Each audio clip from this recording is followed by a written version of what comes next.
Hello. Looks a bit jerky tonight. Notification.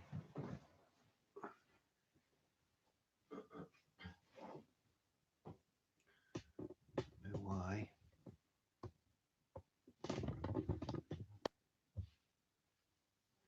Oh, it's better. It's a bit smoother now.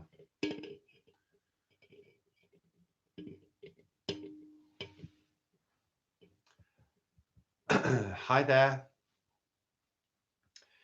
Luke, well done. You're first, but there isn't a prize. Welcome. Hope you're okay. Everything okay with you? Can you hear me okay?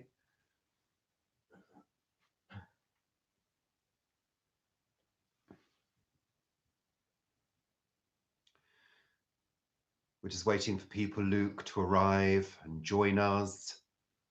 Good. Great. Thank you for that, Luke. Excellent. Just going to lower this down a little bit so I don't keep looking up so much. I think that's a little bit better. That's better. Just get the light right so I'm not looking too weird. Bit of buffering. Well, it seems quite smooth this end at the moment. We've got 4 people here. Welcome, everybody. Thank you for joining me. It's Friday, it's 6 p.m. and it's time for chat. I hope you're receiving me okay and that you can hear me. Hi, Sue from cold central Italy. Wow. It's not been too cold here today. It's been quite mild, actually, for the solstice day today. But welcome. Thanks for joining us, Sue. As you can hear, I've still got a little bit of my cold left. I'm still feeling rather nasal, so I do apologize for that. And you were snowed in for a week. My goodness me, that's incredible. Absolutely incredible. I've not been snowed in for years. Years and years and years. Paul is here. Unfortunately, Paul has the cold. You gave it. That I kindly shared with him. So sadly, Paul's not feeling too great, but he's still here in the background, moderating, and we've just had dinner. If any of you saw the Beet Bourguignon video, we've just finished the leftovers for our meal this evening with the addition of some yogurt, some plain yogurt. We didn't have any sour cream, so we decided to have some plain yogurt on top, and it was rather delicious. Hi, Sarah. Hi, Bill and Val. Yes, I'm still feeling kind of a bit stuffed up. My ear's a bit blocked. But isn't that just the way it happens? You know, when you get a cold, you get sort of blocked up for about a week, don't you? Which is rather annoying, to be honest. And I've got this horrendous, which I'm not going to show you, but I've got this horrendous sort of scab on the end of my nose, which is sort of like a cold sore type thing from blowing my nose so much to get rid of all the yuck. I know. Hello, Catherine. Welcome. Thank you very much for joining us. We've got 9 people here so far. Thank you, everybody, for tuning in this solstice Friday. We've been sort of celebrating the solstice today and having a chat about it. And you might have seen there's a video from earlier on today talking all about the solstice and what it means. No car, no electricity, but lots of wood and food and your animals for company and our videos. Thank you, Sue. You miss London at this time of year. You know, Sue, you're not missing anything, really. It's the same as it ever is, you know, full of crazy people running around, shopping madly, like there's no tomorrow, you know. So Yeah, so it's Friday evening, it's the solstice, the winter solstice. Um, and if you haven't seen the video, check it out later because we're just having a chat about what the solstice means to people. Hi, Clarice. Internet going crazy. Oh dear. Um, we seem to be okay at this end. Everything seems to be running smoothly, Paul. Yeah. Yeah, everything's running smoothly at this end. So it must be your end, Clarice, my darling. Crazy in the shops. Well, I popped out today to go to the doctors to get my regular prescription. And it wasn't too bad in our local area. It was sort of 2 o'clock, 3 o'clock, something like that. And it wasn't too bad. Hi, Barbara. Welcome. Thank you for joining us. Just talking about the shops. Paul went out the other day. And when was it, Paul? When did you pop out to the shops? And you said it was fairly quiet. Oh, he Can't can't remember. remember. Paul's got a cold, everybody. I've given him my cold. Obviously he was bound to get it.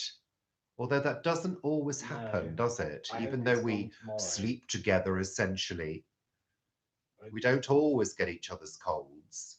You never had the flus that I had, No. did you? No, it's strange, isn't it? Sharing is caring, Catherine. And we are at close quarters. I'm not sure where Pag is tonight, Sarah. I think he's going to be joining us. Um, he's not said anything to the contrary, so maybe he's having internet connection problems. I'm sure he will, Sarah. He's got me looking after him. He's not said anything to that. Well, you forced me to do videos and things. Well, I have, Paul, because it's the festive season and it's the time for goodwill and giving. And we wanted to make sure that you all get plenty of entertainment from us because you're all such loyal subscribers and followers that we want to provide you with plenty of entertainment. So we've been, constantly giving you new videos. So could I please talk about how it is there in London? I mean, the new stuff, gossip maybe. Well, I don't know, Sue, because to be honest, I don't really partake in London as such. Um, we used to work in the entertainment industry and we were both based in the West End. So in those days, I could have told you, where it was at and what was good and what was hot and what was rubbish, blah, blah, blah, and the places to shop and the places to visit. But nowadays, we rarely go into London unless we really have to, because we live on the outskirts. We're in West London, as far west as you can go, Before it gets and to before it turns into Middlesex. So we're right nestled in the corner of W7. So we don't really see it. So I can't really report. Um, Our local area, however, Ealing, is becoming like a small city and becoming very built up. Lots of new buildings, lots of new stuff going on. I mean, London is great, but we're kind of over it now, you know? done London. We've done London. So Vivi is in the house. Thank you, Vivi. Thanks for joining us.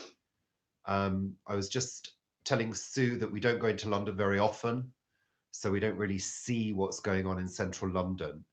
But I'm sure it looks fabulous at this time of year. Plenty of lights. I was in yesterday in Notting Hill. It was very Paul grim. went into Notting Hill yesterday for a lunch with some sort of entertainment people, and Sort of. well, sort of what I call entertainment people, that he'd not seen for a while, and he quite enjoyed that. So yeah, there you go. Well, Clarice, it's nothing new in this house. We've both been involved in entertainment for many, many years, and it's just an industry like any other industry, really. They were just sort of producers and theatre managers and things like that. Yeah. They weren't famous people. Well, somehow. Oh, there were some famous people Well, apparently. famous in the industry. Like what? Not celebrities, Clarice. No, just people in the industry. Quite boring, really. So yes, so I was beginning this conversation saying happy solstice. Um, was I a drama teacher? No, I've never been a teacher. No, I don't think. I was a trainer. I was a trainer. I worked for the BBC as a trainer, um, and for Ticketmaster as a trainer. But no, I've never been a drama teacher. No, I didn't go to university. I didn't get that far. I was too much of a dropout and a lout to do that kind of thing. I wanted to work. I wanted to get out into the world and work and, you know, do stuff and spend money. Yeah, I haven't seen many Christmas lights apart from the ones at Kew. And apart from the ones that are in the road, I was taking a few pictures from the top of the house earlier of the lovely sunset that we had over here. And I could see the sort of lights sparkling in people's windows. Now, I want to confess something to everybody. Are you all listening? Or are you all talking amongst yourselves as you normally do?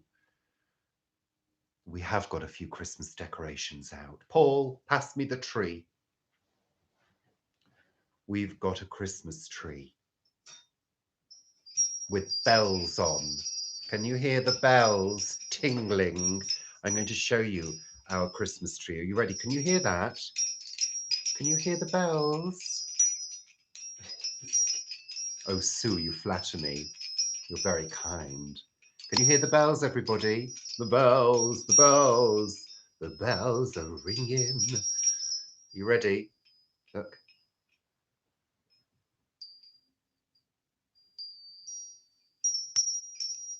What do you think?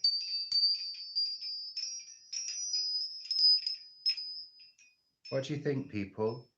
Tell me. Oh,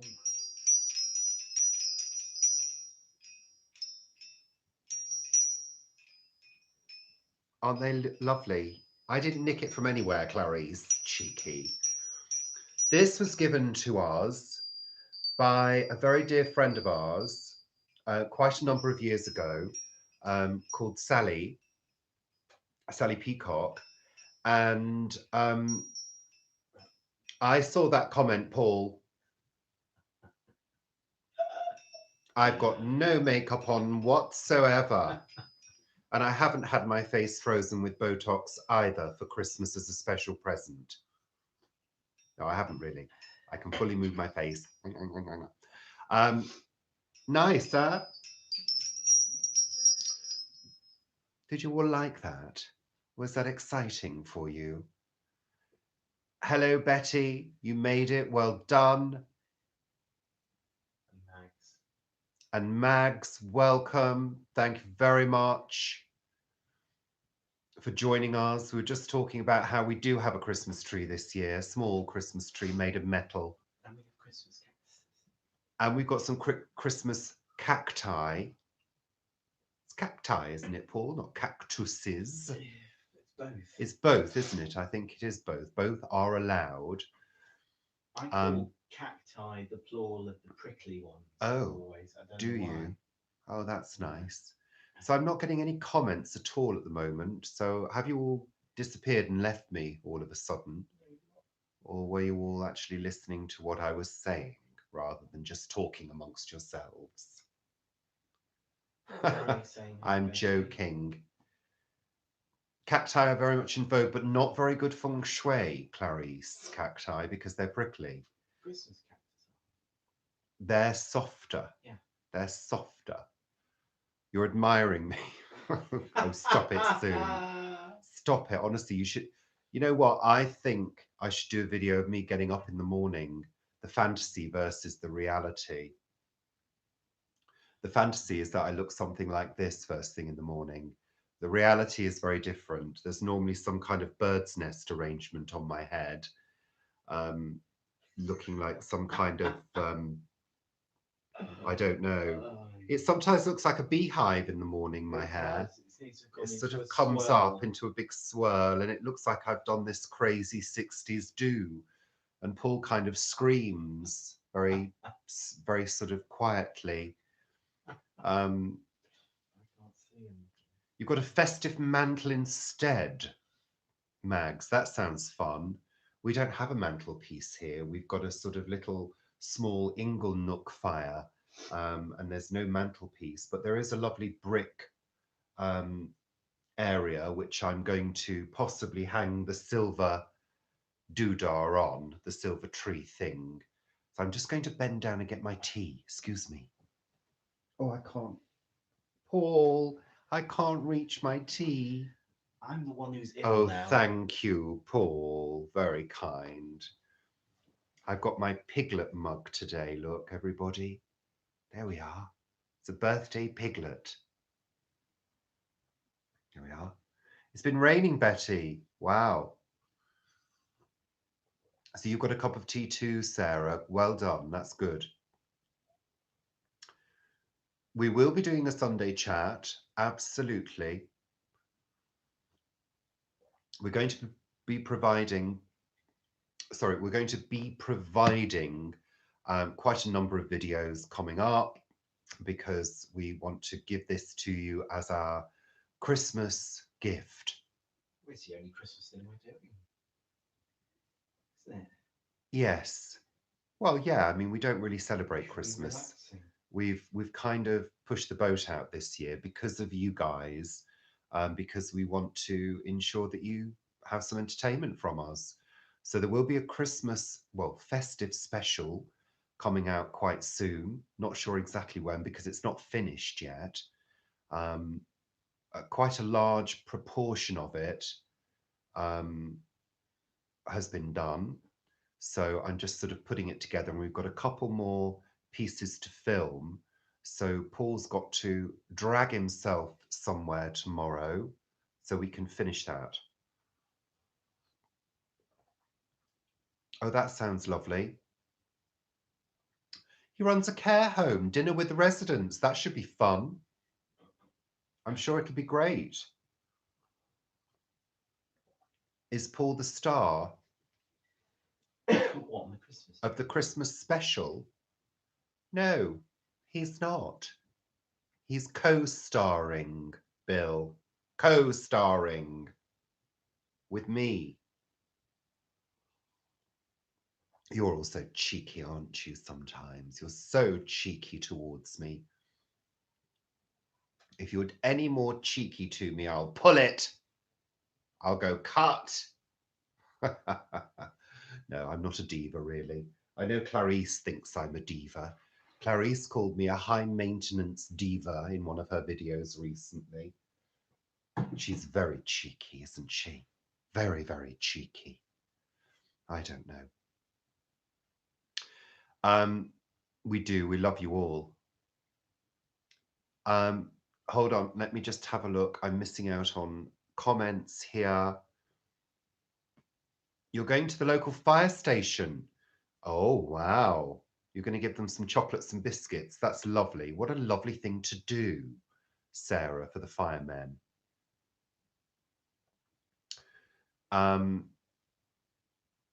She was right. Oh, Bill. Bill, you're betraying me now. I can act like a diva if I want to. I'm not, honestly, I'm not a diva. I'm not a diva. I'm really not. I know you all seem to think that I am, but I'm honestly not at all. I'm very quiet and reserved. I'm an introvert. I honestly am an introvert. But I have a side to me which, the camera loves. Paul's sneezing now. So, we've only got 18 people with us so far tonight. That's less than normal. It's a quiet night tonight, isn't it? It's just an intimate gathering this evening. Sue, what's my star sign? Well, I am a Virgo, um, and I have Leo rising, and my moon is Capricorn. So there you go. And what? Paul is a double Leo. He's a Leo. There we go. If you're into that, if you're into astrology, that'll tell you quite a lot about us. If you are into that, I've had my chart done. You're listening while cooking. Hi, Patricia. Hello, Zadaddy. White privilege, Paul. Yeah. We get rid of that one, please. No, thanks. We don't want people like you here this evening. Goodbye. Thank you very much. That's it. Goodbye. Hello, Ronna. Stockings? We don't have any stockings, Vivi. No, we're not. We're not. We're not doing prezzies, love. But if I did, it would probably be some new socks. Actually, some nice, thick, warm socks. That's what I would like. And that's what I'll probably treat myself to in the new year. I know they are, aren't they? Calling me white privilege. Yeah. Is that the best they could do? Really? What would you like, Vivi, in the bottom of your stocking this year? What would you like to receive? Hello, Homebird Farm. Welcome. Vivi's just posed the question, what would you like at the bottom of your stocking this year? And I've said I'd like some thick, warm socks because none of the socks I've got are that warm. They're really not. What would you like? Tell me.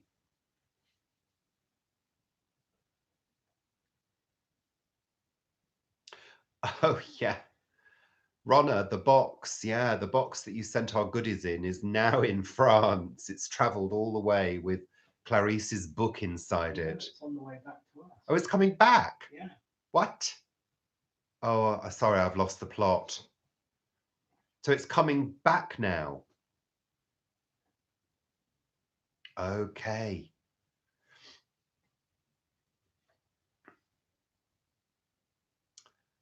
Okay. So, yes, Christmas is nearly upon us. What are you doing? What are you going to be enjoying? And what would you like to receive as a gift? And what indeed has maybe been your favourite gift? Pardon me. Bill and Val want a border spade.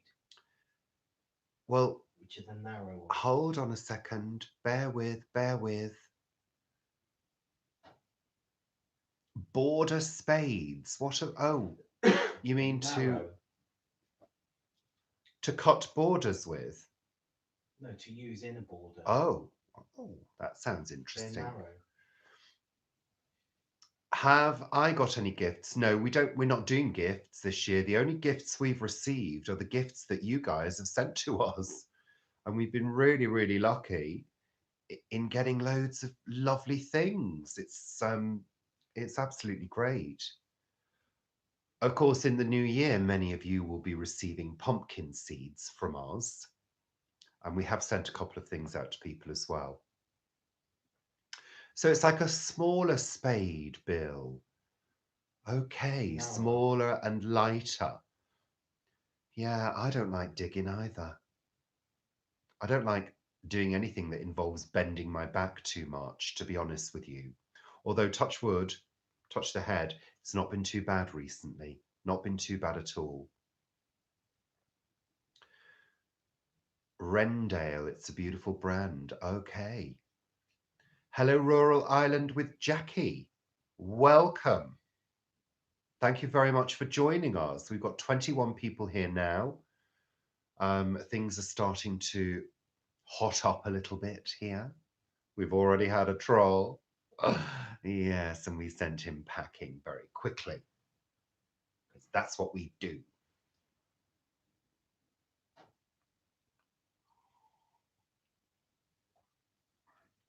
You've never seen It's a Wonderful Life, Paul? No, We've got it on DVD. I've never seen it. Honestly. Clarice's name. Paul, I'll tell you this, yeah? Paul had never seen until 2 years ago. Paul had never seen Gone with the Wind. In its entirety. No, you'd never seen it. You'd Not seen from a couple of beginning little to bits. end. Not from beginning to end. Has anybody else not seen Gone with the Wind? Because if you haven't, or you think to yourself, oh, that's not my kind of thing, think again. Think again. Homebird Farm. Watch it. Believe you me, the first time I saw it, which was probably about 20 years ago. No, yeah, 20 years ago. Because I'd not watched it because I thought, oh, I can't be bothered with all of that. No, it's too long and I'm not going to enjoy it. I watched it, was spellbound from beginning to end. It is one of those films that really, really keeps your interest. Ronna, Paul was hooked from beginning to end. Absolutely hooked. And he couldn't believe that he'd never seen it. It is an amazing film. It's brilliant. It's a brilliant story. It's beautifully shot. It's very engaging and it goes on forever. So, you know, the value in it as a story is great. And, you know, cinematically, it's lovely to look at. Absolutely lovely. Say hi to Patricia. Yeah, yeah, Vivi, it's you, isn't it? What she's, I'm not going to say, but there is a scene. French and Saunders did a takeoff of it. Yeah, I'm not going to quote because people watch it. But yes, Vivi, that's you. That digging in your garden, love. Pardon me. Whistle down the wind. Hello, Joe. Welcome from Derbyshire. You're very, very welcome, Derbyshire. I'm originally from Cheshire. I know, it's hard to believe, isn't it? And people think I'm so posh. I'm not really posh at all. Say hello to Patricia again. Her husband missed it. So I'm saying hello to Patricia again. Hello, Patricia. Why am I doing that, Paul? Because Johnny missed it. Oh, welcome. Say hello to Johnny Mags, Gone with the Wind, go and see it. Paul's telling me to do things. He's shouting directions. He now thinks he's a film director. Now I've mentioned Gone with the Wind. He's trying to produce me. Wow. Oh, I love it, Bill. I love it. I don't think it's necessarily a man's movie. Who am I saying? Whistle Johnny. Down the Wind. Whistle Down the Yes, Wind. love it. Love Whistle Down the Wind. And it was Who am I saying hello to, Paul? Johnny. Patricia's Johnny. I've done that. Patricia's Johnny. Oh, God. Paul. Honestly, he's shouting directions left, right, and centre. If this is what doing television is like, I'm not doing it with him. I'm doing it on my own. Cheeky. Home Alone. No, I've never seen Home Alone. Seven Brides for Seven Brothers. Lovely film. Oh, let's reminisce. Let's go on a journey of reminiscing and what's the word? Nostalgia. I was going to say nincompoop, but I'm not sure why. Nostalgia. Yes. I've never seen Home Alone. No, I've seen bits of it, but I've never seen it. I don't know why. You've never seen Home Alone? No. All the way through. You've never seen Home Alone? It's not what I'd call a classic Hollywood movie. It is. No, It's a not. classic. No, it's not. It is. Might be to some people, not to me. Um, well, he's making like something, Vivi, I tell you. Cheeky. He'll pay for that later. Um, Die Hard. Die Hard. Number 6 in best Christmas movies ever. Die Hard's not a Christmas movie. It's set on Christmas Eve at an airport. Is it? Just like it will be at Gatwick this year. Is it? Oh, Gatwick. Gatwick. Gatwick. Gatwick. What an absolute palaver. I'm so glad we weren't travelling to Guernsey, because what a palaver. Did anybody see that meme of Theresa May holding a remote control for a drone saying this will distract them for a while? Hysterical. I feel so sorry for those people in the airport. It's just crazy, crazy, crazy. Safety first, safety first. Christmas Carol, love Christmas Carol. I like the one with Albert Finney. I think that's a great version. I love the old black and white one as well. I love any black and white ones. All parts, isn't it? Okay, Vivi. See you later. Audrey Hepburn films. I love a bit of Audrey. Breakfast at Tiffany's breaks my heart. Breaks my heart. What did I watch the other day? Sorry, my brain is still not working. I watched a little bit of The Red Shoes the other day. It was on television. And gosh, that's a beautiful film. A beautiful looking film. It really is. Absolutely lovely. Wandering BC. You've been a silent viewer. Inga. Welcome, Inga. From the Netherlands. Lovely. And you've been watching us silently. That's lovely. Lots of people do. Thank you for saying hi. Welcome. If you've obviously been watching, you know how this channel can get sometimes. It can get a little bit crazy occasionally. And we're reminiscing, obviously, about films now. And, you know, when I start reminiscing about this, I forget everything that I like. I like such a mixture of things. I love the old black and white films. I love something with people like Joan Crawford in it. Pardon me, something dramatic, film noir. I also quite like sci-fi as well. Paul and I like a good bit of sci-fi, as long as it's got a bit of a sense of humour to it as well. And not just action for action's sake. I don't like it to be too serious. Yeah. Hello, Chile, England. Welcome. Thanks for joining us. So we've got 20 people here. It's a lovely intimate gathering. A lovely intimate gathering tonight. There's another drone tonight. No way. Hi, Daniel. Yeah, it's blocked it again. Oh, unbelievable. How can these people get away with this at this time, in this day and age, with the technology that we've got? How can people be allowed to get away with it? I think there's something very fishy about this. I really do. Internet is sporadic. We're kind of okay here. Everything's running smoothly at our end.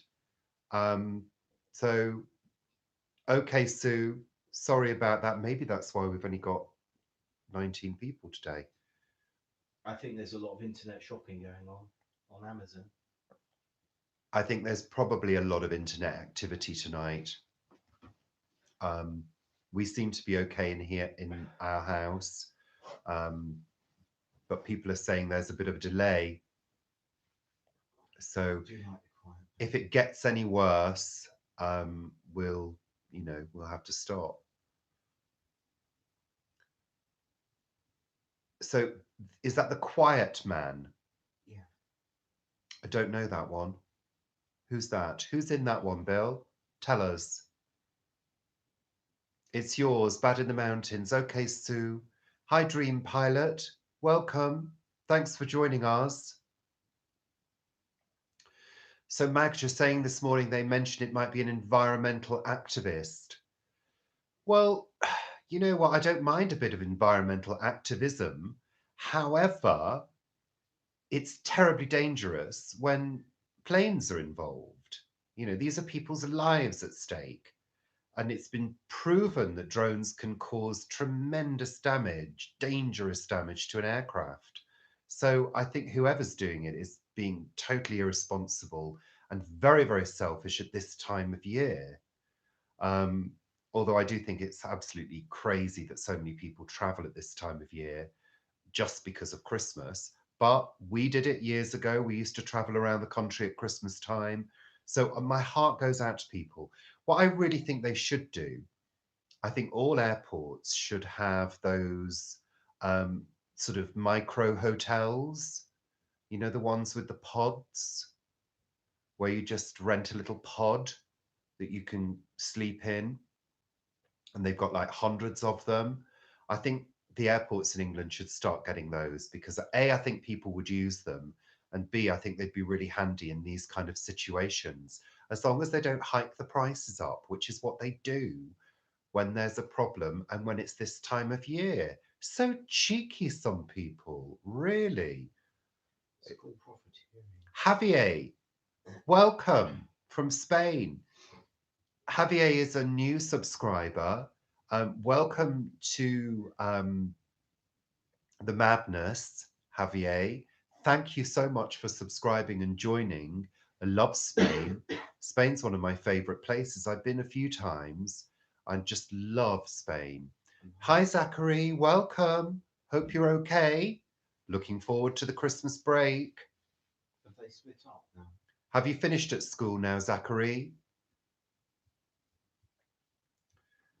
Welcome, everybody. We've got 26 people here now. Thank you very much for joining us. We're talking about the Gatwick issue around the drones.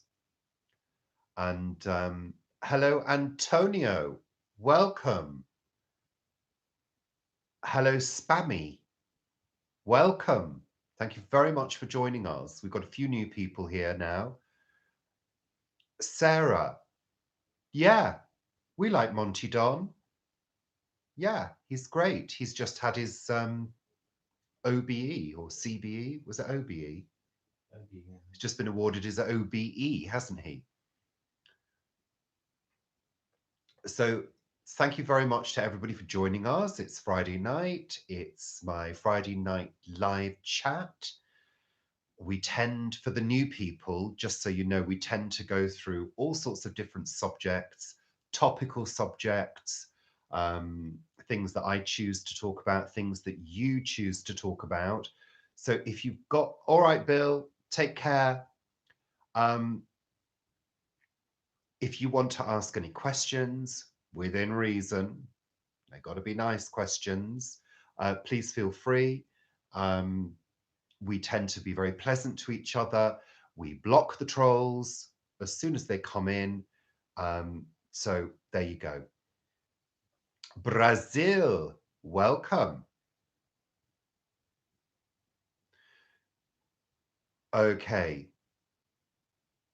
So we're just saying bye to Bill and Val. Thanks so much for joining us. It's really nice of you. And we're saying hi to people like Antonio and Javier. Lovely to have you here. So it's Friday night. It's the week before Christmas. Is everybody sorted? Have you got everything sorted for your Christmas break? Is anybody working on Christmas Eve? I am. Or Christmas Day. Some people might even be working on Christmas Day.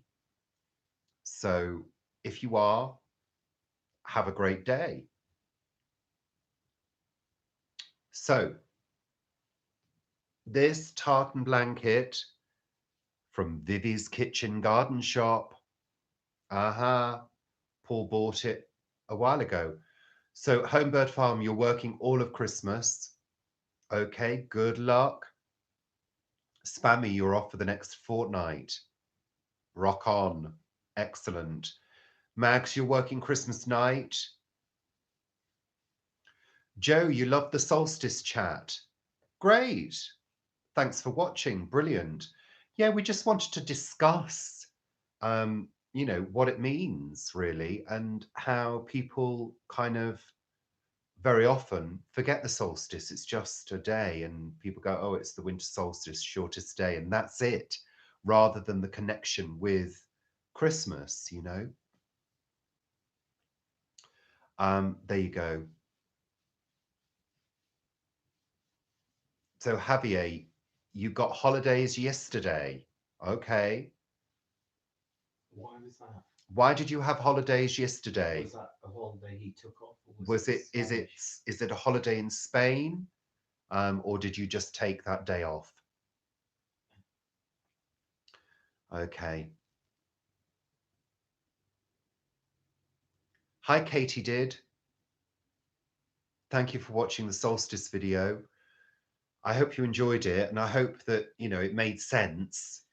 I hope the explanations made sense and what we were talking about made sense. We just fancied chatting about it because, I think it's a really special day, the solstice. I really do. Yeah, so do we, Joe. And it's interesting to think about this because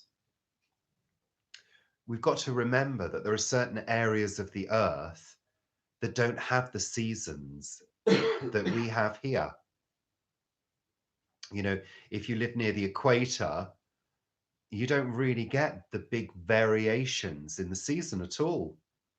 So I think we're really lucky.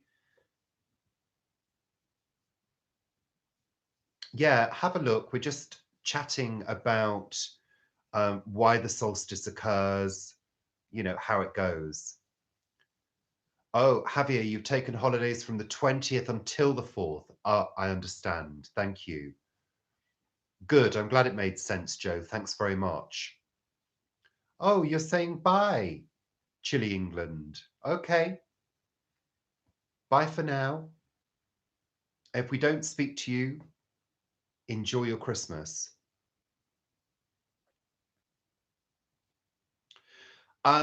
Why don't I think that the solstice is popular? I just think it's now marked as a point in the year, and it's marked as a point for the calendar, and that's it. And of course, the pagans celebrate it, but I don't think the pagans are a celebrated culture in this country any longer, which is really sad because it's a really rich history. Because the pagans basically try to live in harmony with nature. So yes, it is a full moon, Patricia. Tomorrow. Is it tomorrow or is it today? No, she says tomorrow.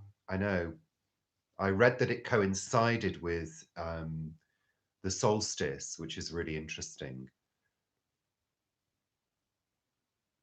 It's very mild here today, I have to say. It's extremely mild. But I don't know, it tends to be quite mild around Christmas time in my experience. My memory tells me that a lot of Christmas days have been sunny and bright, which I love. It seems to be that we get the cold, really cold, frosty, hard frosts in the new year. Oh, Clarice, no. You deleted another video. Why? What's happening, girl? Okay, no problem, Homebird Farm. Thanks for joining us. So it's been raining all day in Derbyshire. It's been kind of changeable today here. Sunny, cloudy, sunny, windy, cloudy, sunny,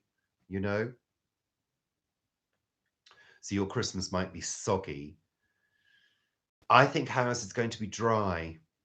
That's the long-term forecast. Excuse me, tea.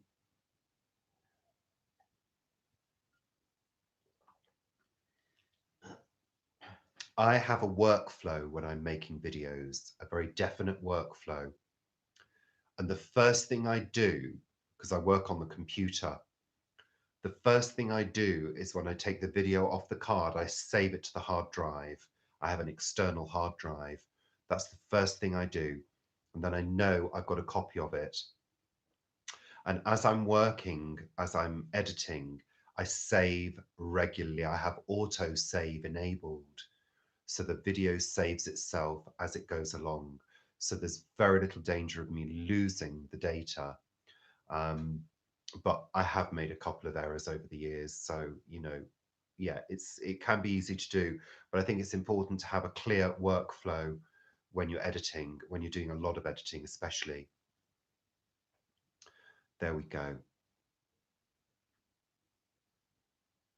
You're doing a walk in Winklesea. Is it pronounced Winklesea? Winchelsea. Or is it Winchelsea? I thought it was Winklesea. What's the weather like over here? Okay, so here you're going to spend New Year's Eve in London. Woohoo! I would grab a coat because it's unpredictable, Javier. It's unpredictable. It can rain, but Christmas is predicted to be dry and bright, but it could be cold, very cold. So yeah, I would bring a coat. It would be sensible. A coat, gloves, and scarf is the most sensible thing to do, I find, in London. Win Chelsea. Okay, thank you.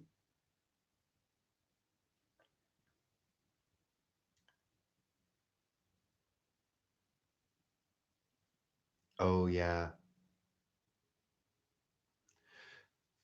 Well, I think paganism has a whole subculture, and I think there's a lot of things connected to paganism um, that people celebrate.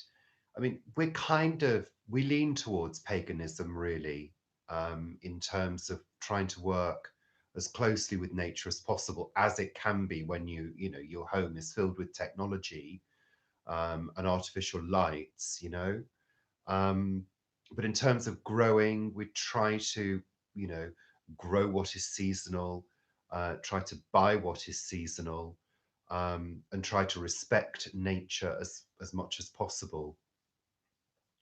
But we don't pray to any kind of entities or gods. So that's probably the difference. But I do believe in the power of intention. Absolutely. Yeah, I've heard of that, Ronna. People, doing their pagan dancing. Um, I thought earlier I might offer to do a pagan dance and run naked around the garden and film it, but I sort of thought that might turn out to be a bit of a horror film for people. So I thought no. I thought better of it. Obscene publication. Obscene. Yeah, it would be obscene, completely obscene, I'm afraid.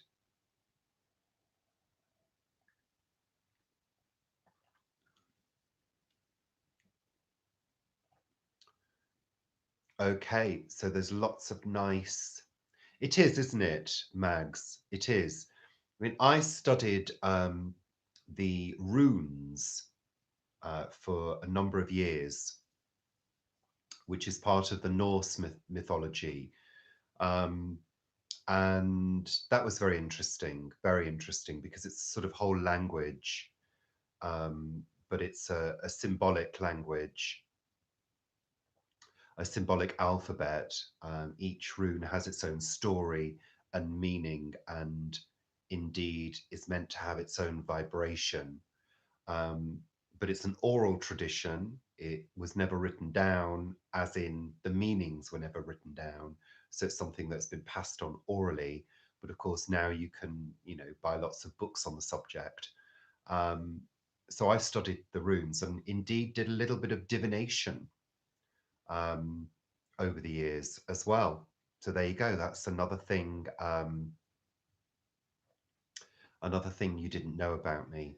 There you go. I haven't studied the Ogham or however they pronounce it. No, I haven't. Tarot. I did study Native American Indian tarot at one stage. Yeah. It would be a good topic for a video, the runes, because it's immensely interesting. And in my youth, I kind of had an affinity with the runes, and one could say that they spoke to me. Um, and I actually wrote a lot about the runes when I was studying them and what they were, what I was feeling about each of them. Um, so yeah, maybe I'll do a video on that at some point, a sort of esoteric studies video, which some people might get into. Some people might think it's a load of old twaddle. Um, I have my own feelings about it now as a mature person, as opposed to a 20 something when I studied them. So there you go. There you go. Yeah, I think quite a few people might get into that as well. Yeah, I think it's quite fun, and it's quite a creative thing because you come up with your own impressions based on the stories of each symbol. Um, so you know, it's kind of you develop a sort of psychic flow when you're working with the runes, and it's really interesting.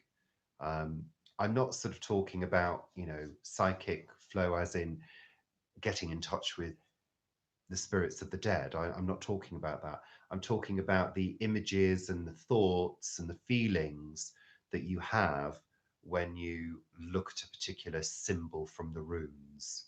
And don't forget, these symbols are ancient. They go way back, you know. Um, it's a fascinating area, absolutely fascinating. Where's Vera? I don't know, love. I might have murdered her. Have you murdered someone? Yes, they do. You're absolutely right, Wandering BC. They do. Inga. Inga. And also knowing the sort of shreds of information that there are about the runes, because there isn't a lot of information in actual fact. I mean, you probably know a bit about this, Inga. There's very scant information. And you have to kind of, I guess, apply a little bit of imagination when you're thinking about it. And if you watched our solstice video earlier, I was talking with Paul and imagining what it might be like to be an ancient person thinking about the seasons and how they change and what that meant to ancient people and the fear um, and the hope and the anxieties that those people must have gone through, wondering where their next mouthful would come from, um, must have conjured up all sorts of worries in their minds and all sorts of thoughts around what was preventing them from getting the next bit of food. You know, what caused the trees to die or the plants to die each year, and how revered the evergreens would have been, because they would have been a miracle. So do you know what I'm saying? It's all of that, and that kind of story is kind of woven into the runes. You know, it's the story. It's actually a story of um, it's sort of like a cosmic story. It's like how can I describe it? I can't think of the words. It's got a beginning, a middle, and an end, basically. It's cosmology, basically. It's their idea of how the universe worked. Um, yeah, it's personal connection. Absolutely, Joe. You're absolutely right. Um, thank you. Thanks very much, Joe. Yes, it can be practiced without joining a group. Absolutely. I think these kind of things are personal things, aren't they? I think if we're not sort of shoving them down people's throats, we're allowed to believe and think whatever we want to believe and think if it does us good. And I think we use these things at times when we need them. The holly and the ivy, it is extremely poignant. You're absolutely right, Patricia. You know, um, it goes back to what I was saying, about ancient people and mysticism, the mysticism around, why is that plant remaining green all winter? It must be magical because those people didn't have the science to describe these processes. So, you know, fire, I mean, fire still remains mystical to me, watching the fire when you've built it and you've set it up and you've set light to it and you're watching it, that to me is incredible. I mean, fire itself is amazing. So what must it have meant to the ancient people who relied on it for heat, warmth, cooking food, the hearth, the heart, you know, you had to keep that fire going. You couldn't let that fire go out in the winter. Oh, wow. Made myself go all hot now. Um, okay, Katie did. The elephant is very old now. That was brought over here by my grandfather from Sri Lanka when he worked there in the 70s. And when my grandparents passed away, I was asked whether I would like anything from the house. And I said, the only thing I'd like is there was a little round table, um, a tiny table, and the elephant. So I was given those two items. And this is one of our many Buddhas. We've got Buddhas all around the house. I lean towards Buddhist philosophy. So, that's one of my Buddhas, the Golden Buddha. And then over this side is a little memorial to our cat. There, I don't know whether you can see that. It's a little tiny cat. When she was alive, and bless her, she passed away almost a year ago, she used to lie here most of the time. That's where we'd find her because the radiator was on and we'd have this pushed right against the radiator. So this was given to us by Paul's mum last year for Christmas. So it's a memorial to our Peanut who passed away. So there you go. Um,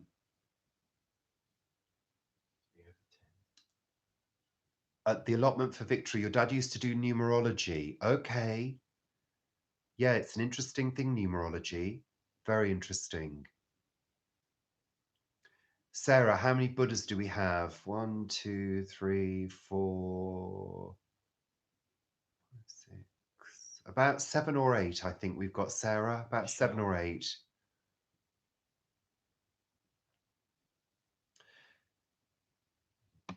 Yeah, it's I like the radiator cover. I have got radiator covers in most of the rooms, and some of the ones were quite cheap that you have to put together yourself. And believe you me, I didn't do a very good job because you usually find that they've not been cut to size very well. But this one I bought and it was slightly more expensive and it only had to be partially put together and it was already painted too. So it cost me quite a bit of money. But yeah, I like having that shelf there. I don't like to overload shelves with things though. Yeah, it is a nice memorial, Ronna, to our cat. Yeah, we miss her dreadfully, even a year on. But hey, that's the way it goes. When you have a pet, well, I don't like to call them pets. I prefer the term companion animal. But when you have an animal for nearly 20 years, it's really hard to, It's not a picture, it's a mirror. Hold on. It's a mirror. And if you can see, it's reflecting the chandelier. There you go. Did you see that?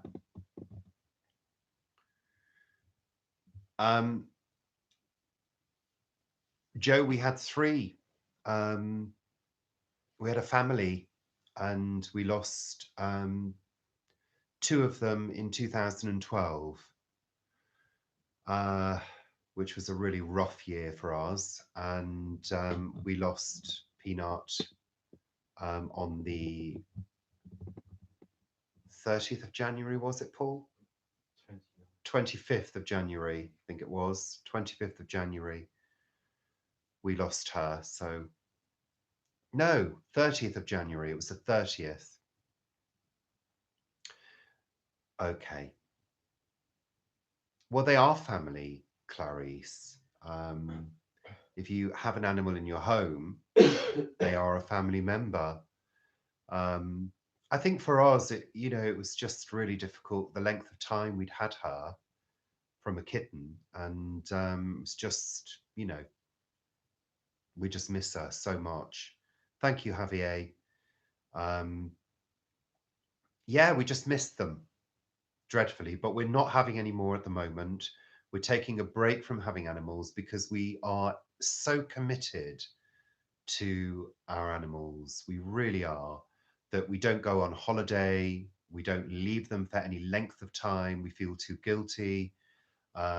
Plus, ours had some major illnesses that we had to care for them through, and indeed pay for them to have operations, which, of course, we did straight away on a credit card.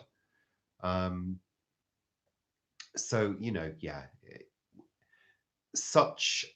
they are such a presence, absolutely. It's we're not ready yet to give that kind of commitment again. We want to give commitment to other things in our lives at this stage, including each other and including you guys, including running this channel. And I don't know, it's about being selfish for a little while. And that sounds a bit weird, but you have to be selfish sometimes in your life. It's good to be, altruistic and caring and philanthropic or whatever else you want to call it. It's good to do that, of course. But when it comes at the expense of the things you want to achieve yourself and your own well-being, you need to step back and reevaluate. And that's what we did when Peanut passed. We made a conscious decision to say, no more animals at the moment.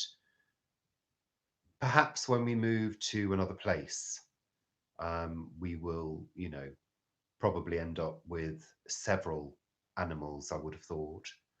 But it would also be nice to have cats that could go out, because our cats were house cats. And it's far too dangerous here with traffic to let cats out. And also there's FIV in the area as well. They only need to get scratched or bitten by another cat and, that's it. So we decided to keep them as house cats, and they were perfectly happy, extremely happy, well looked after cats, and very, very loved, very pampered, actually. And they thoroughly enjoyed it, all of them. But next time, we'd like to be rural and be able to maybe have cats that kind of look after themselves to a certain degree, You're waiting for the right cat to come along and live with you, Inga. Yes. You know what I've said is,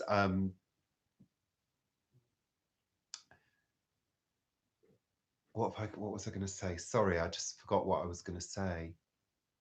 That's it. What I said was, the only reason I would have a cat would be if one turned up on the doorstep and made its way into our home. Basically, that's the only reason I would have a cat now.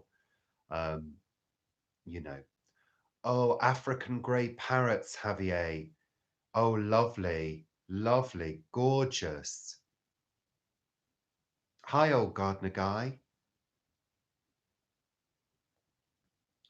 Guide Cats for the Blind. I'll check it out. Thank you for that. I've seen that. Paul's seen it. Paul says he's seen it. Lovely. So there you go. You've had another chunk of personal information from me and found out a little bit more about who I am. I hope that was interesting for you.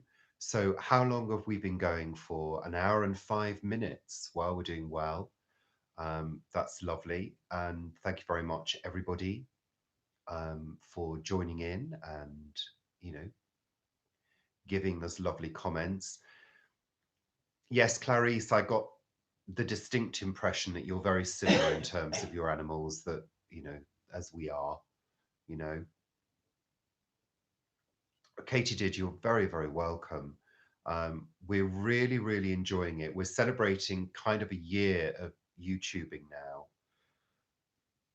Pardon me. And we're really enjoying it.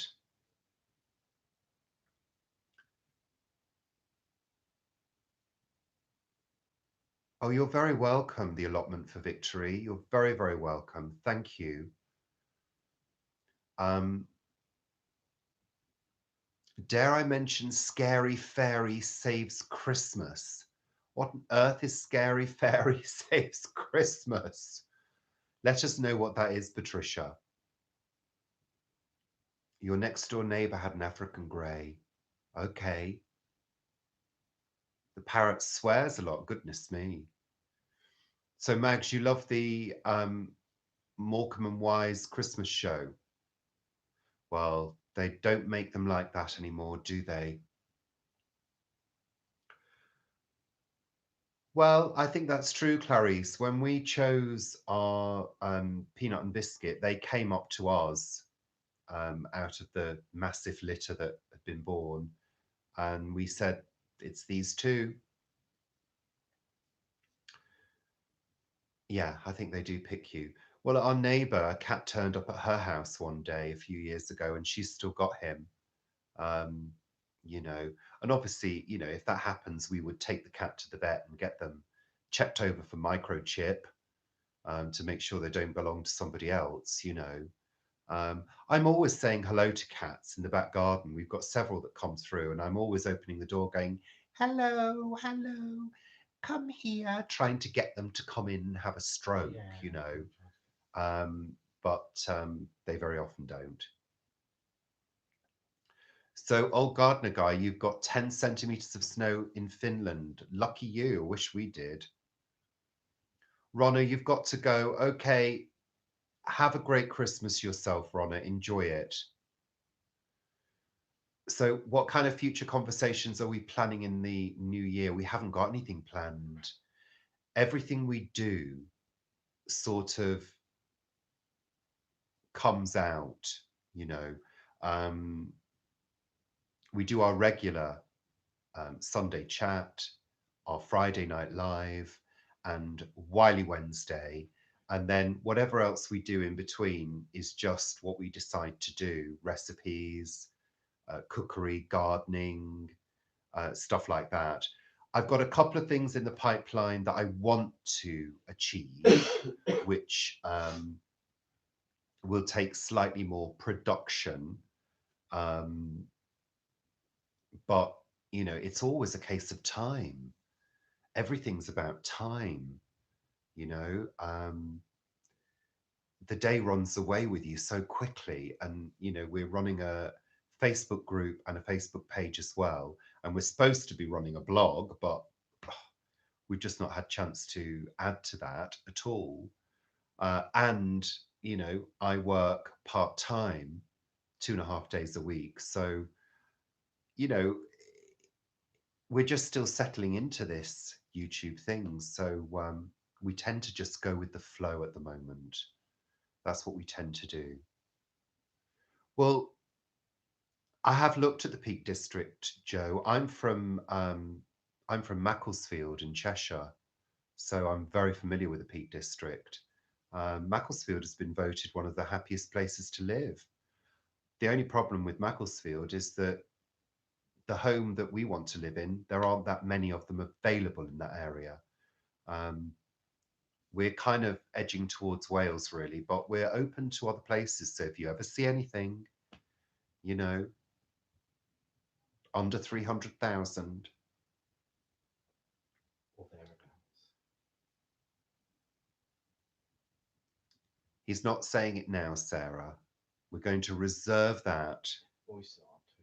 And his voice is cracking up at the moment, so he needs to kind of play it easy because I need him for Sunday chat on Sunday. Do you need me for Sunday chat? Well, you're the one that screams at Sunday chat like a demented fool, not me. I think it's time for a vape break, don't you? I've got lemon in the bottom there. Can you see? There's 3 pieces of lemon, and it's really, really strong now because it's been steeping.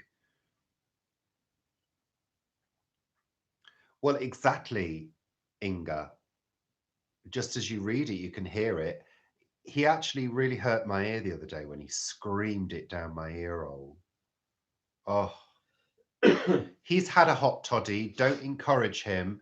I caught him earlier pouring alcohol into a hot toddy. I said, "Are you drinking alcohol?" He said, I need it. Like a pathetic, honestly.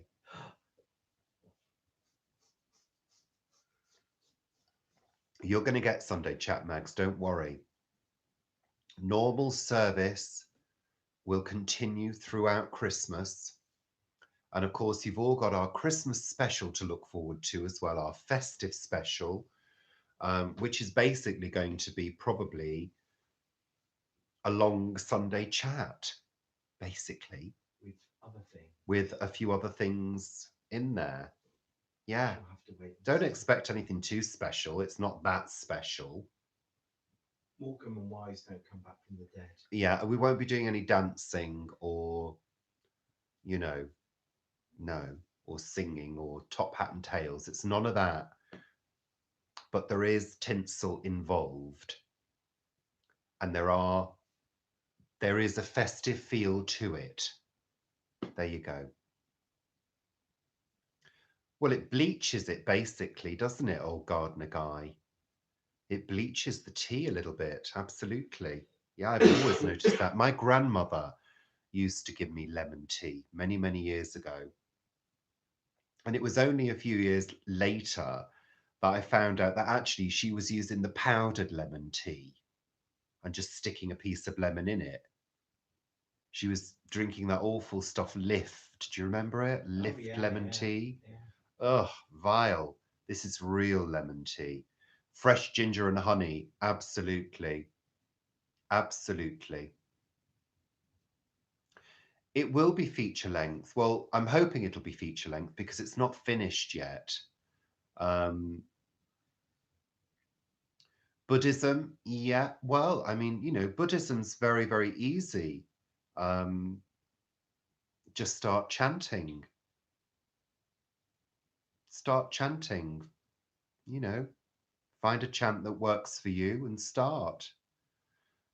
Because chanting immediately puts you into a different state of mind. But you learn after a while that you don't need to chant. You can meditate immediately without any chanting. You don't need it.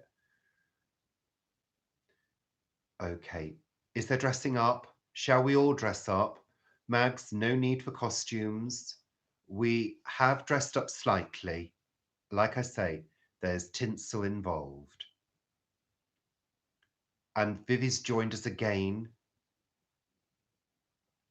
Well, I'm talking about the festive special, which is pre-recorded and will be popping up at some point. I'm not sure exactly when.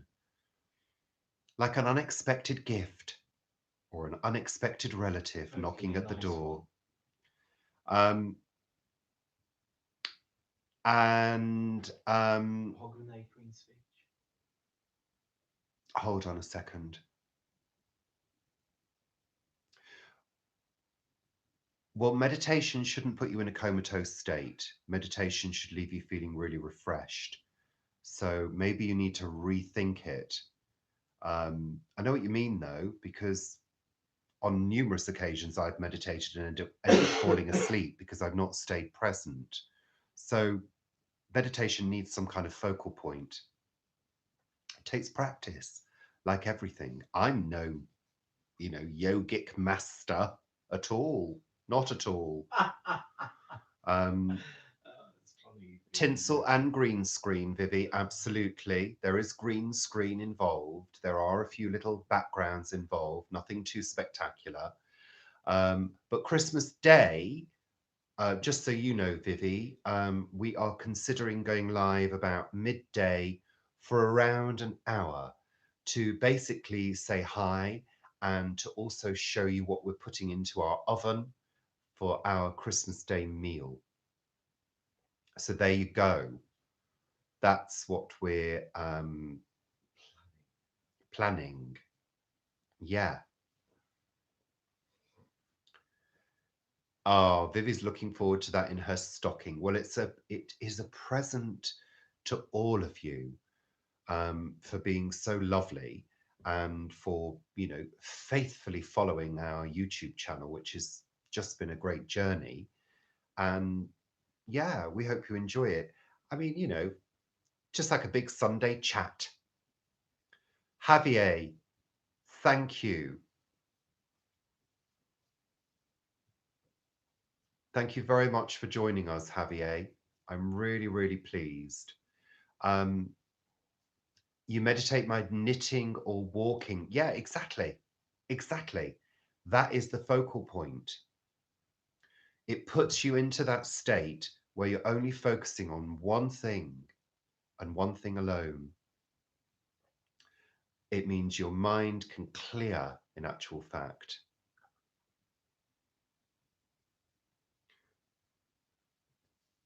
UK, here we grow. Welcome. Thank you very much for joining us.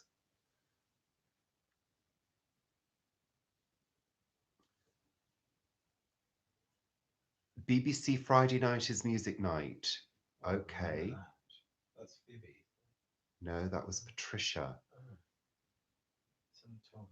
Thanks, Javier. Take care. Oh, I know. Katie did tell me about it. Don't get us started on how I actually feel about Christmas. Um, this constant pushing of, oh, it's going to be the perfect Christmas day and everything's colored in gold, a golden glow, and everything's perfect and everybody's getting on with each other. And it's such a load of old tosh. It really is. I mean, I think I probably had one Christmas where it was kind of nice. The rest of them can all go to where. No, I hate having that pushed down my throat. I really do. Um, People just expect you. Oh, have a drink. Join in. Oh, no. I find that really difficult. Um, I find large groups of people, whether they're family or friends or whatever, large groups of people, I really can't stomach. I find it too noisy. And especially at this time of year when you've just had a cold or your ears are blocked or buzzing, like mine is at the moment. And you're drinking alcohol, people are shouting, there's things popping, and oh no, bright lights, too much food, too much fatty food and sugar. Ugh, no, no, no. Bar humbug.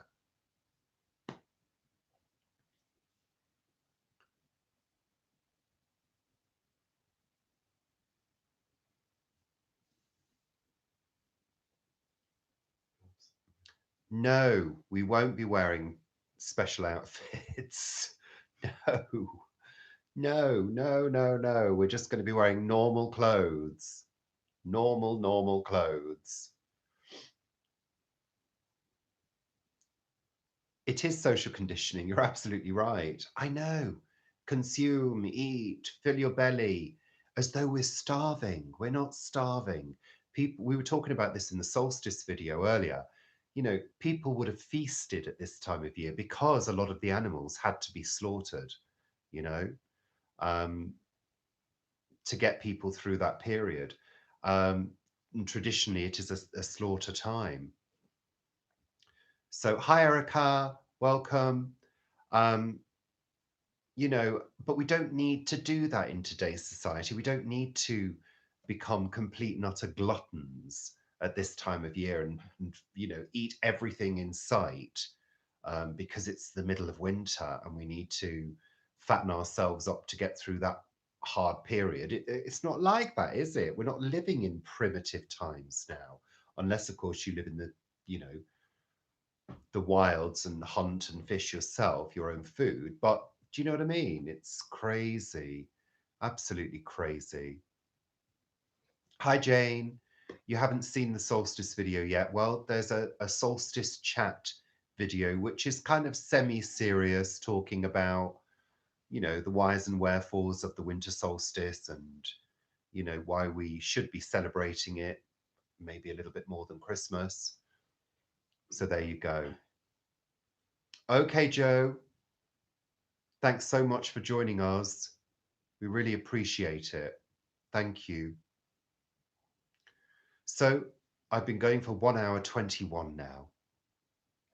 Um, and we've got 29 people watching at the moment.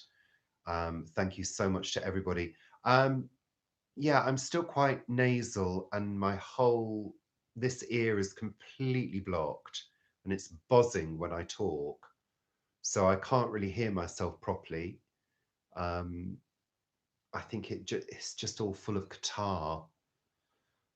I've always had this problem since I was a child, you know. Every time I get a cold, it blocks everything up for weeks on end. No matter what I use Olbas at night on my chest, menthol sweets galore, inhalations, the works. It doesn't shift it. It's just part of, you know, my makeup. Hi, Liz. Welcome. Thanks very much for joining us. Lovely to see you. Thank you. So, yeah, there you go. Menthol spray. And what do you do? Do you breathe it in or does it go up the nose, Jane? Um, because you know, I've tried everything basically over the years. I had my tonsils out when I was a child, and I'm reading now recently that it's the worst thing you can do to a child is get their tonsils taken out because apparently it sets them up for further problems later in life. Hello, that's what I've got, you know, ENT issues. I have also a blocked eustachian tube, which I have to clear by pressurizing.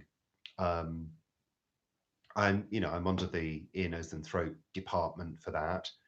Spray it, spray it, Jane is saying. What is the menthol spray that you use? Could you please tell me the brand? And can I buy it on Amazon? Paul's coughing away in the background there. Paul's got the cold now. I've shared it with him, just so you're all aware, just in time for Christmas. Yeah. Um, oh, Vicks. No, no, no, no, no. Old gardener guy. No, no, no, no, no. Menthol crystals. Menthol crystals. It's far better than Vicks. Shouldn't be confused with crystal meth, though. What do you mean shouldn't be confused with crystal meth? Crystal meth? Do you really think any of our viewers are on crystal meth, Paul?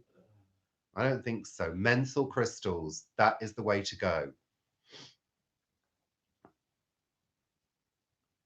So, yes, Jane, that would be terribly good of you to let me know, um, you know, what you use. Yes, not crystal meth, though. I'm not interested in any illegal drugs, just prescription ones and ones that you can get over the counter. I'll take them, whatever they are. Cut an onion and put it next to the bed at night. Keeps. I don't think I could do that. No, I would be terribly disturbed by the smell of onion in the bedroom. It gets rid of paint smells though. It's bad enough with Paul when he cooks, not opening the windows and filling the house with cooking smells. That's bad enough. Menthol crystals, that you buy them from the chemist in a tiny, tiny little pot, and they're crystalline form, and you only need a couple, believe you me. Bowl of hot water, towel over the head, it's gonna blow your head off. I was going to say blow your mind then, but no, we're getting into the crystal meth territory there, aren't we? Totally, totally, totally clears your head. You have to close your eyes though, because it makes your eyes sting. But at night, I use Olbas oil. That's very strong. I use about 8 drops on my hand and I rub it all over my chest. And that gives me a good night. So I do find that works. Yeah. Hi, Mark. Welcome. I was wondering where you were. And Tara Gardner. Hello. Pharmacist, Katie did. Yeah, you'd call it the pharmacist. We call it the chemist. I know, Vivi. Isn't it crazy? I mean, how old was I when I had my tonsils out? I think I was 9, and it was an awful experience. I really hated every moment of it. Hospitals in those days, they weren't really that geared up to looking after kids in a really good way, to be honest. I remember some really stern nurses making me something that was very, very rough to get my throat going again. And it was so painful. I remember vomiting blood at night and things like that. It was awful. Oh, that's a nice Christmas Awful. thing. Well, it wasn't a Christmas thing, Paul. I'm giving a piece of my own history here, Paul. Unlike you, sitting there coughing and sneezing. But yeah, there you go. And yeah, we're hearing now that this was a really bad thing to do to kids. You know, the power of hindsight and all of that. Thanks for that, Liz. I'm not that old. Oh, Alexa's talking in the other room. She heard what you said then, Liz. She wasn't happy with you there. Were you, Alexa? No. Has Alexa stopped working? Oh, she's working there. Liz said it was around the time of the dinosaurs. I think she's very, very cheeky. It was the 70s, Liz. So yeah, there could have been a brontosaurus or 2 left. It was, I remember getting sore throats in the winter and the doctor saying, oh, well, tonsillitis, get the tonsils out. Oh, terrible. I'm only about 40. Oh, Sarah, you're very kind, but you're about 11 years out.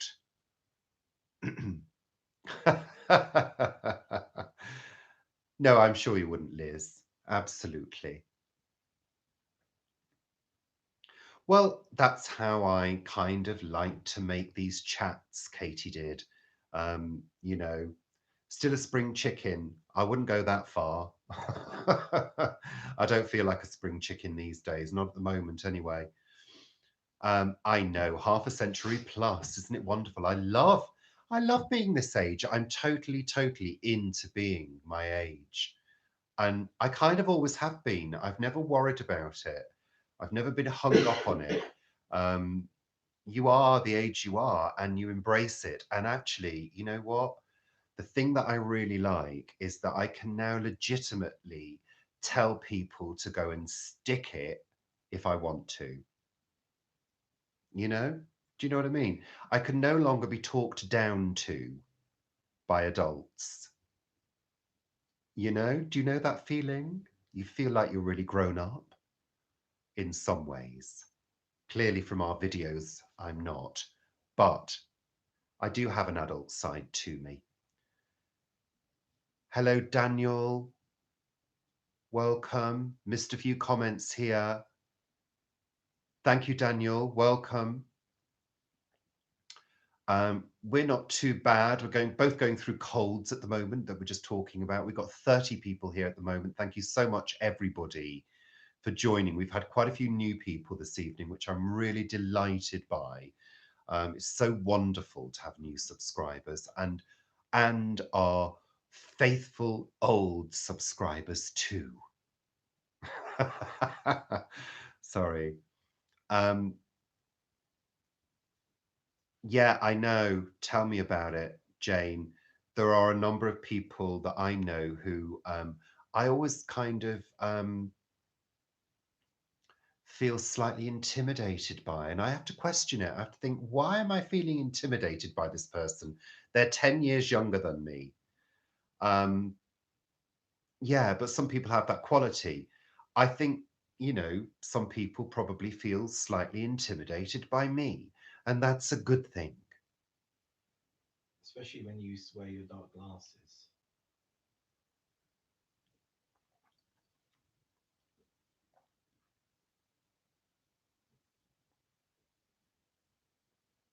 Okay. Sorry, I'm just having a quick look at the comments. You're all having conversations amongst yourselves, which is absolutely great. Oh, I would never mourn my youth. Believe you me, Katie did. I had a good time in my youth.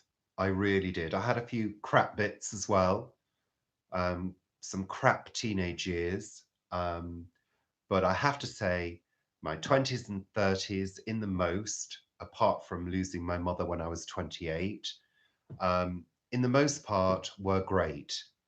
I partied and I clubbed and I had a good time.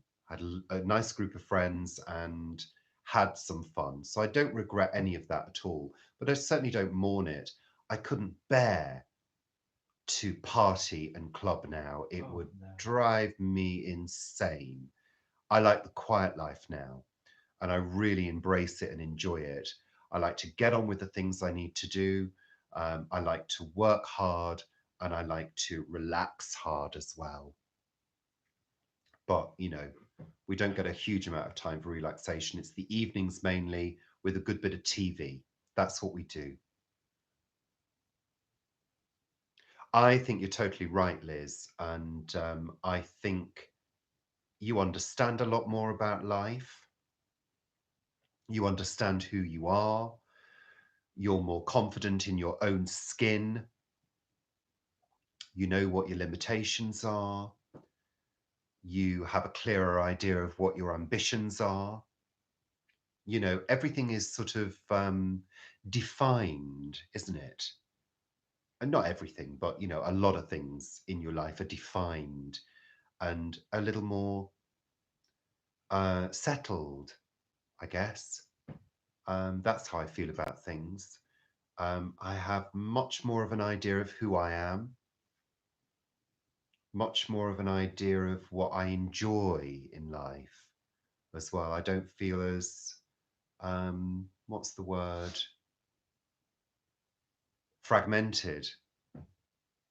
I felt quite fragmented for a number of years, didn't know who I was, where I was going, what I wanted to do, what I enjoyed, what I didn't enjoy. You go through a period, I think, especially men, because I think men mature a little bit later than girls,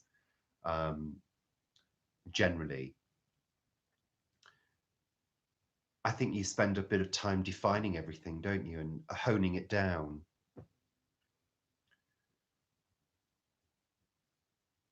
Oh dear, Katie did. I'm so sorry. So, so sorry to hear that. I really do. I'm, grief is a road that people have to travel in life. Yes, we know that road. We've been down it a few times.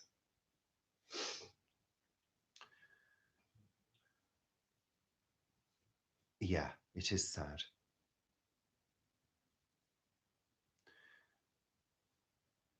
Yes, I agree. My job is relatively serious.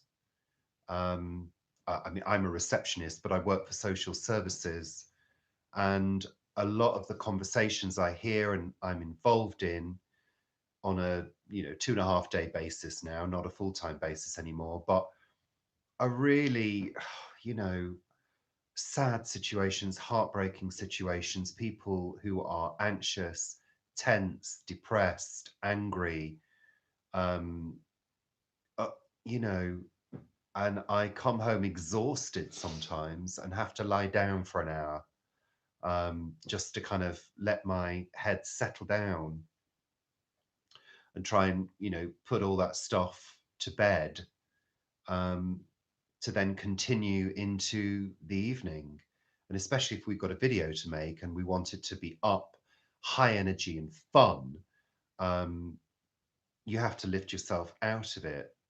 And essentially, I mean, obviously what you're getting is me, but there are aspects of this which are a performance, as you all know. I mean, you'd all be blind and deaf not to hear that I'm performing in certain places, you know?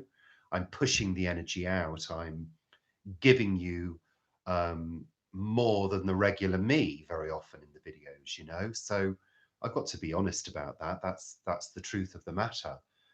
Um, and I believe in doing that because it adds to the value of what you're seeing. And then you get more of me on a Friday night here. You get the more personal side of things where I'm kind of opening my heart a little bit to you. So you get to know more about me, you know? That's the way it is, isn't it? Oh, sorry, Barbara. Sorry to hear that. Sorry, I hope I haven't missed any comments. Um, it's a difficult thing, isn't it, grief? It really is. Um, because we always know, don't we, that the person that's left us, and people very often say, they wouldn't want you to be sad, which is such a strange thing to say, isn't it? Because it's human nature to feel those emotions that just bubble up, don't they? They just come up. You're overwhelmed by them. They just burst forth and the tears come and, the whole thing happens. Um, I think for me, I've learned to try and not wallow for too long. It's almost like you can try and give yourself a time limit on the amount of wallowing that you do in your grief. Now, some people will think that sounds a bit cold, but for a lot of people, the act of grief and the crying, especially if it's been a sort of expected passing, if somebody gets older and they pass away, it's less of a shock. I think it's different if it's a big shock, a sudden shock, you know.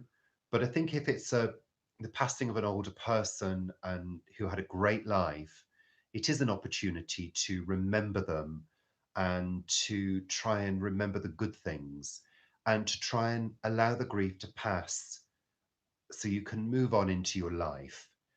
If you've gone through a big shock, it's very, very different. You've got the shock of being hit with this news that somebody has gone and that you're not going to see them again. So it's grief is so different depending on the circumstances around the person's passing, isn't it? And I mean, some people are going to think this is a little bit heavy to talk about this, but it is part of life. And the more we talk about it and face it and are able to meet other people who've been through it and survived that process, the more we can say to ourselves, it's okay. You're going to get through it. The moment will pass. Oh, Katie, I'm so sorry to hear that.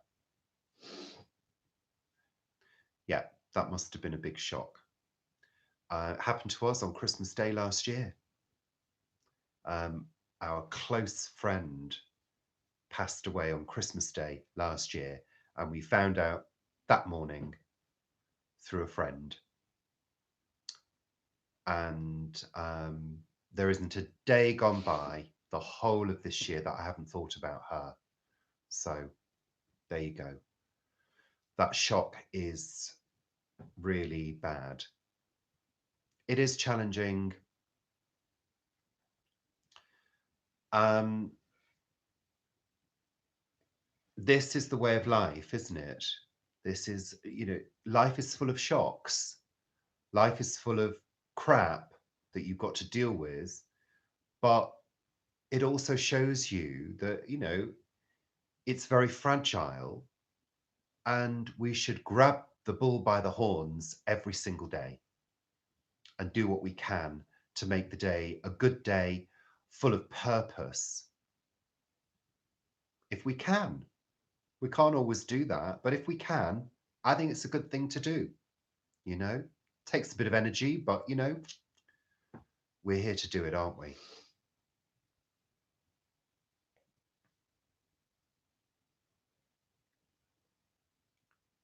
Oh, Barbara, very sweet. You lost your grandfather.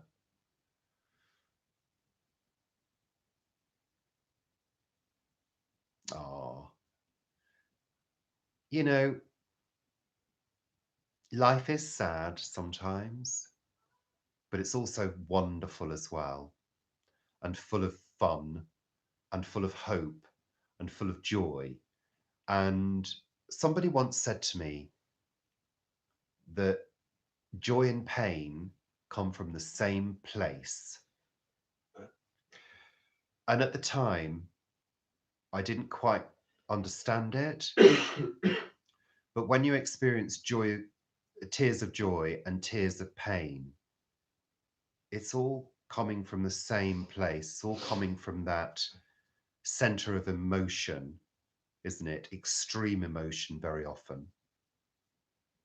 There we go.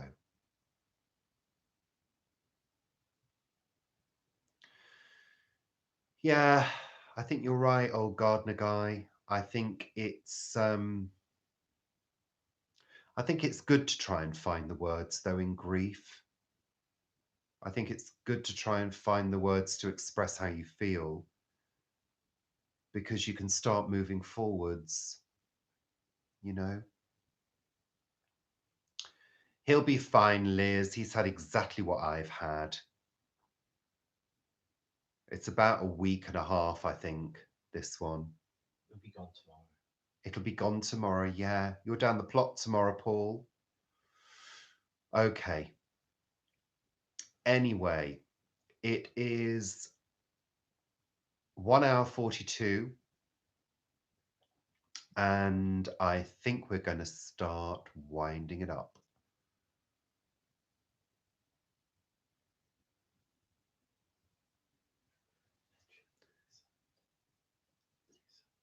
Sorry? Listen. Yeah. Sorry, I'm just checking out the comments. There's been some lovely comments here today, really beautiful words.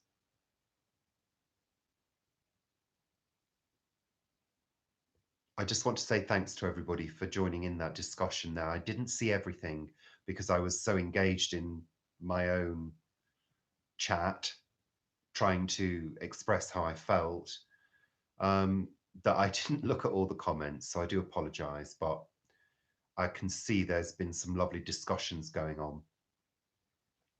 So I'm going to start winding it up now. And I also want to say, remember that the live chat continues this evening with Erica and Liz. They've got their 9 o'clock show. And if you watched it last time, you will know that they both got the hysterics and it was extremely funny. So if you fancy popping over there, I think it's going to be hosted on Erica's channel. So go over there and have a look at that at 9 o'clock, because I'm sure it's going to be delightful fun as usual. And yeah, it's going to be great fun. They're hysterical when they get together. They really are. Oh, Erica, there was just no need. TMI, TMI, girl.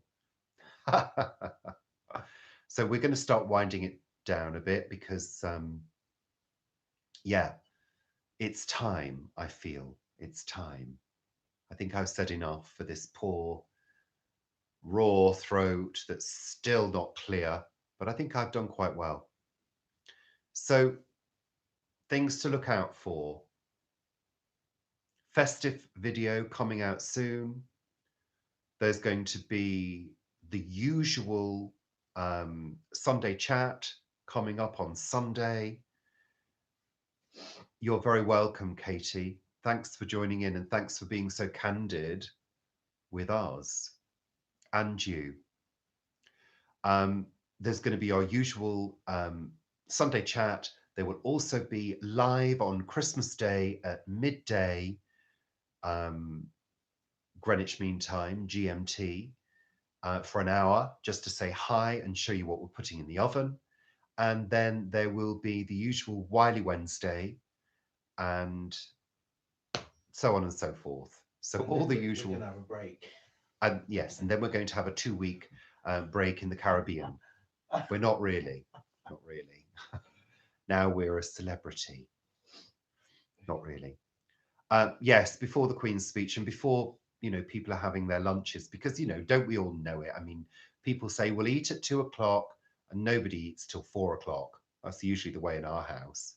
But we will be eating around 2:30, I think. You're having a break over Christmas. Good for you. I wish we were. I don't think we are. We'll get a couple of days in, I think, of not doing too much. But there's so much to do and there's so much to enjoy. We're really loving making videos and we're really enjoying the processes, and, trying to improve them and trying to, try out different effects and things like that. So we're just really enjoying it. So, and we're very grateful to all of you for following us, because obviously without you, you wouldn't, this wouldn't be here, would it, without the viewer? Oh, you're very welcome, Vivi.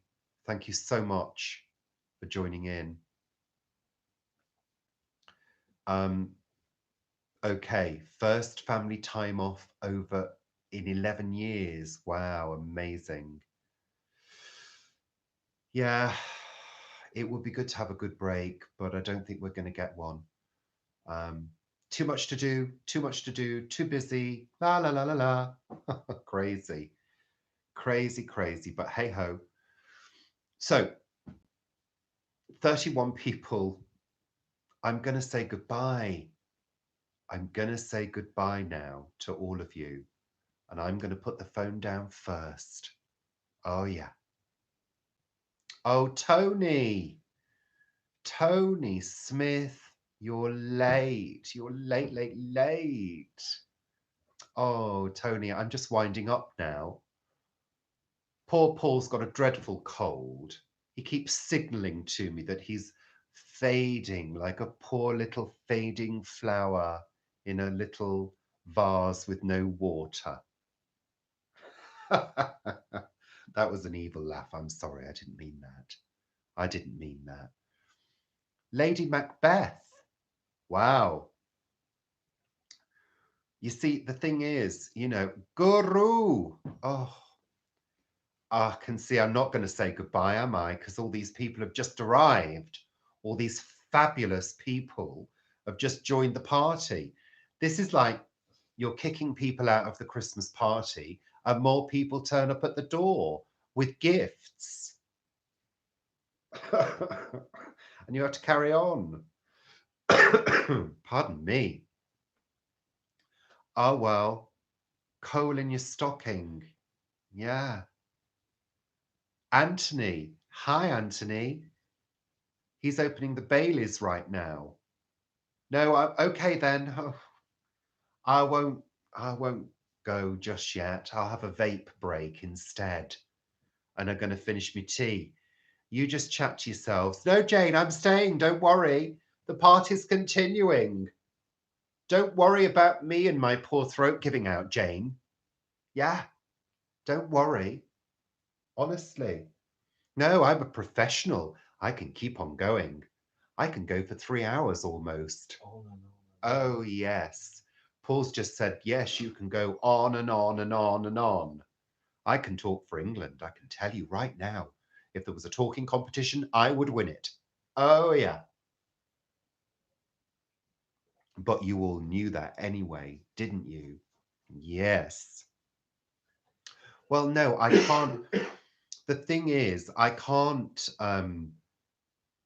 go too far because Erica and Liz are going to be taking over at 9 o'clock. They've got the 9 o'clock slot. I have the 6 o'clock slot. We all respect each other's slots. You have to be careful how you say that. I said slots, Paul. Yeah. I was very, very clear about what I said then. So, we do, because we all want to join in with each other, because we all have different slots with different chats. Lady Macbeth, I love that name. Isn't it lovely? It's great. It's one of my favorite plays. We shouldn't really say the word because we're in a theatre of sorts, aren't we? And it's bad luck to say the word alone. It's the play that is never mentioned. Stop talking about slots. Why? It's a slot, a time slot, isn't it, Jane? Get out of the gutter, Jane. Honestly. Oh, whew. I don't know. So, almost noon in Seattle. We've got Katie in Seattle. That's fantastic. Well, it is 1950, 10 to 8 in the evening. Yeah. I know, Guru. Isn't she just? Yes, I agree with you. Everybody have a go at Jane now. Yeah, Jane needs to get out the gutter. Christina from Texas, thank you very much. I'm glad you enjoy the chats. Oh, don't blush, Jane. We all knew you were like that secretly. Your whole life is a drama. I bet it is with a name like that. Amazing. So, sorry, I missed a comment there. Did I? No, I answered ballet, ballet. No, I've never got into ballet, Anthony. But I wanted to be a ballerina when I was a child. Not a ballerina, a ballet dancer. Well, I would have enjoyed it, I'm sure, in a tutu. But no, I wanted to do ballet. But of course, I was a northern boy from a northern town, a bit like Billy Elliot, really. But my parents didn't want me to do that. They wanted me to be a policeman instead. So none of those wishes came true, and I ended up being an old queen in London. Yes. The gutter is a lovely place. Some of us are in the gutter. We're all in the gutter, but some of us are looking at the stars, I think is the quote, isn't it? Hold on, catching up. The gutter has rich mulch. Well, some of the gutters around here do at the moment, I tell you. The one at work is covered in old dead leaves, Paul. You should get down there with a spade tomorrow. Mushy dead leaves everywhere because the council haven't been bothered to pick them up on a council property. Oh, don't get me started on that. So there we go. Lovely. Well, 32 people at the moment. That's absolutely wonderful. And you're all getting the most out of me, aren't you? Favorite English authors? Oh, goodness me. English authors. Oh, gosh, now you've got me. Well, Shakespeare. I like a bit of Shakespeare. Seeing as we've got Lady Macbeth in the house. Who else? I kind of go back to childhood with authors, really, because to be absolutely honest with you, I'm not a huge reader of fiction. Um, Philip Pullman, quite like him. Um, of course, I love the children's books, things like, I love Lewis Carroll. Um, yeah, there's a few for you. But I'm not a big reader of fiction. I prefer to look through, I know it sounds really boring, but I love books on the universe, on space. Um, I love maps as well. I'm a bit of a map lover. Atlases I love. Um, there's a wonderful book that I've got, which is called, I think it's called From Above or something, and it's all aerial photographs of the Earth, and it just fascinates me. Um, books about certain subjects. I don't know, loads of different subjects. We've got a couple of bookshelves filled with books. I like pictures as well in books. Encyclopedias I like too. So, you bought a new camera. You had to agree to buy Tina a new tumble dryer.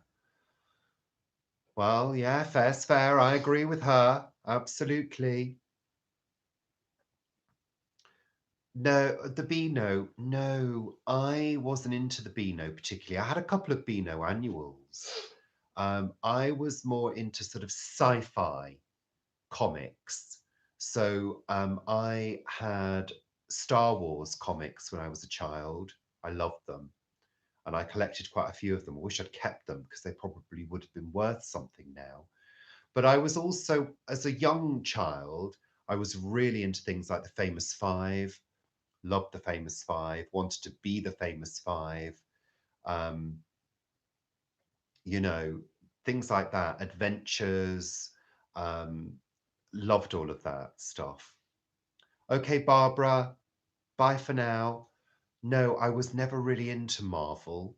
Um, I did have a few Marvel comics. I was really into things like the Bionic Man and the Bionic Woman, $6 Million Man.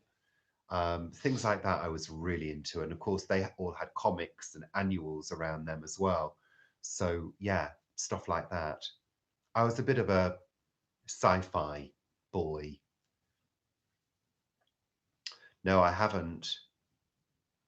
No, I've never read that. Yes, she was a terrible old horror, wasn't she? But I loved Enid Blyton books, the famous five ones. I never got into the Secret Seven. I really enjoyed the famous five, and I had Enchanted most of Wood. them. The Enchanted Wood, Magic Faraway Tree, things like that. Yeah, I was a big Star Wars fan. Guru. In fact, my sister had, and I'll tell you this now. My sister, it's quite funny. My sister had a Princess Leia doll, and I used to steal the Princess Leia because she had hair that you could do. She had this special hair, and she had this booklet that showed you how to do these hairstyles on her. So I used to nick the Princess Leia doll, do the hairstyle, and then put it back.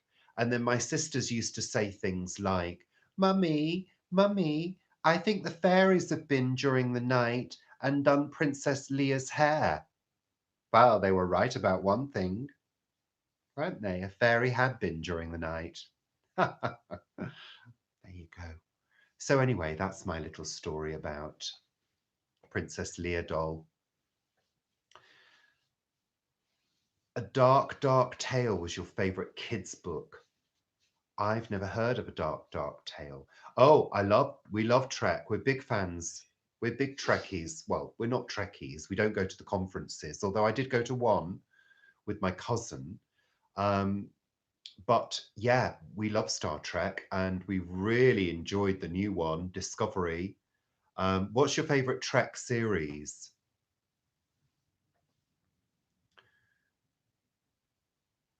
There you go.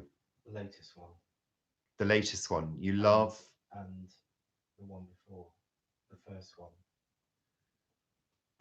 What you say? What are you Enterprise. wittering on about, Paul? Enterprise. Enterprise. What yours is and Enterprise. the latest one. Paul's is Enterprise. He loved Enterprise. Well, we both loved Enterprise actually. Noddy used to scare you, Guru. Oh. What was that one with that creature? That was Rupert Bear. Do you remember Raggety? Raggedy. In Rupert Bear? Raggety used to scare me. He was quite evil. Raggety. Anybody remember him? Next Generation, Captain Picard. Oh, Now, no. I never got into Next Generation. I don't know why. I think I was maybe out all the time at that period, so I never got into it. But I do catch them on the TV, and I quite like they've kind of remastered them, haven't they? So they look a bit more slick now than they used to. Yes, the stick man with clothes on, Raggety. He was really horrible, wasn't he, Liz? I know. He used to scare me. He frightened me. Yeah. There weren't an awful lot of things that frightened me as a child. The start of Doctor Who used to frighten me, and the end of Star Trek. Right at the end of the Star Trek series, the old one, the original one, there used to be that face, that long sort of white face with the big eyes. Do you remember that? And I used to have to run away before that face came on because it would really frighten me. Yeah. Yes, I'm loving the new series Discovery. It's just so amazing, isn't it? The effects are incredible and the concepts are just out there, you know? So I'm looking forward to the new series, really looking forward to it. The Cider Man. The Cider Man? You mean the Cybermen? Do you mean? Liz? I don't remember the cider men. Did they all have apples on their heads or something? Yeah, absolutely. Voyager. Voyager got us through quite a lot of challenging times. We really love Voyager. I think that's probably the absolute favorite Voyager. What makes it unique? Well, it's kind of alternative timeline Star Trek, isn't it? It's not it's very different. It's very slick in terms of the effects. It's very now. Um, the technology is super, super way out there. It's very fast paced. It's not really like any of the other series. It's kind of a massive story arc in the first couple of. Have there been two seasons or one, Paul? Two. In the first two seasons, there was the big story arc rather than individual episodes. But I think they're changing that in the new series. I'm not sure. But yes, I mean, I would recommend giving it a go.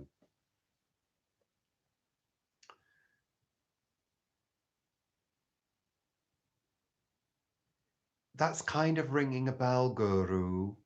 Ringing a bell. Well, Tony, I saw part of your interview with Michael Moorcock. I've read a few Michael Moorcocks many years ago. I can't remember the name of them. And I found that quite interesting. He seemed a really interesting guy. So, yes, I have. I've looked at that one. So, I will do. I'll dig them out at some point and go and have a look. I can't remember what I read of his. It was such a long time ago.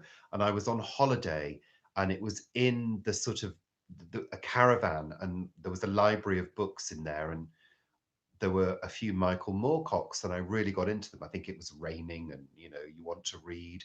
And yeah, it was many, many years ago. I think I was a teenager. So there you go. Took a while to get used to the Klingons. I know, but it's the alternate timeline, the alternative timeline. And they're a kind of different breed of Klingon. So you've just got to accept it, haven't you, really? Well, the different factions of Klingon, aren't they? Yeah, but there's a story around it if you look into it. Yes, Paul. So there we go. 2 hours 4. I've given you everything I've got. Yule Yes. pizza. How does that work, Jasmine? M.R. James Ghost Stories. Hi, Shaz. What's that ghost story that you like, Paul? I like The Signalman. Dickens' Signal. The Signalman. Paul loves that. We all like a good ghost story at this time of year, don't we?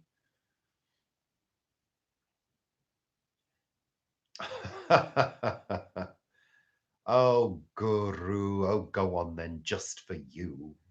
Not just for you, for the rest of the 28 of you as well. But I really do have to vape now. I'm really in need of a little vaping solace.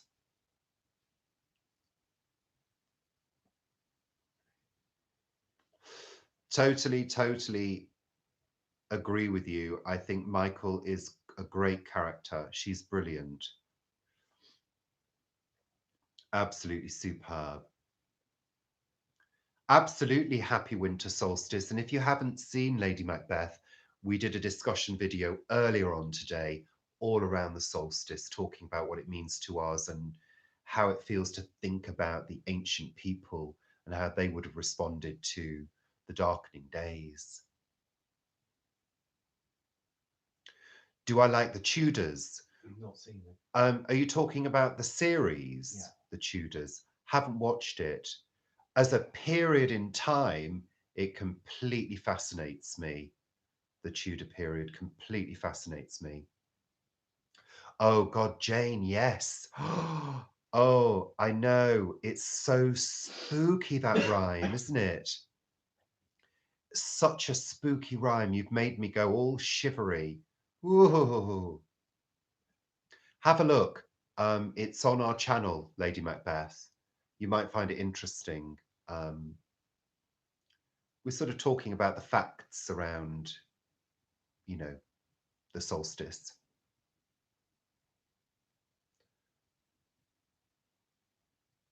So you're talking about the period of time. Yes, Anthony, I love the Tudor period. I did a little bit at school on that, and I don't know, it fascinates me. History fascinates me as well. If I could have one wish, it would be to possess a fully functioning time machine that would allow me to go backwards and forwards in time So something at quite will. simple then. Just one wish, pardon me. Read Con Iggulden's War of the Roses books. Okay, cool. Has it got pictures in it?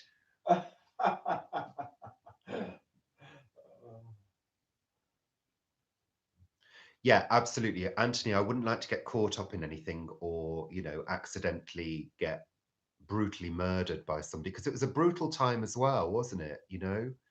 Um, but visiting places like Hampton Court Palace, I just love wandering down, through the corridors, and you suddenly imagine and think, oh my goodness me, if we could only turn back the clock and see those people, you know.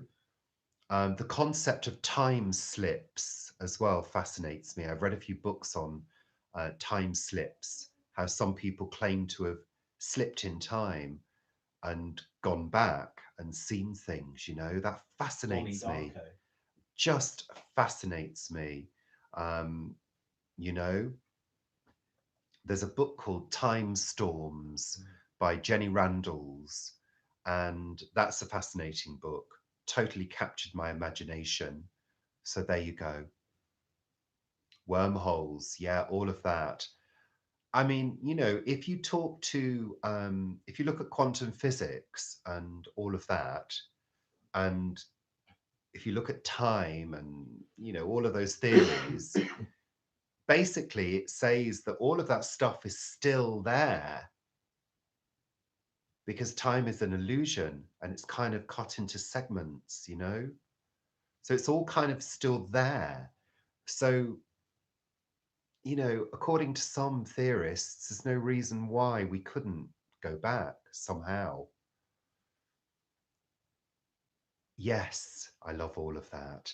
Oh gosh, we could go for another 3 hours and then poor Erica and Liz won't get a chance. Ah! Yes, I do remember that, Shaz, but I think it was proven to have been set up. It was. Yeah, I was working on the we ice rink at the time. yeah we know people at Hampton Court, and apparently it wasn't all it seemed to be, but it was so spooky and so fascinating. I loved that absolutely. Um, yes, I remember that, Sarah. Absolutely. Okay, Mark. Take care. Love to you too. Good night, sweetheart. Your mum loved that, didn't she? Yeah, my mother did like that show. Yes. Thanks for reminding me of that, Paul. Um,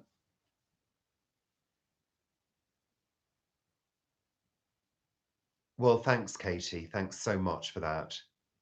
I'm really pleased that you found the channel. It's you know, it's to me, it's just delightful to hear that. Thank you.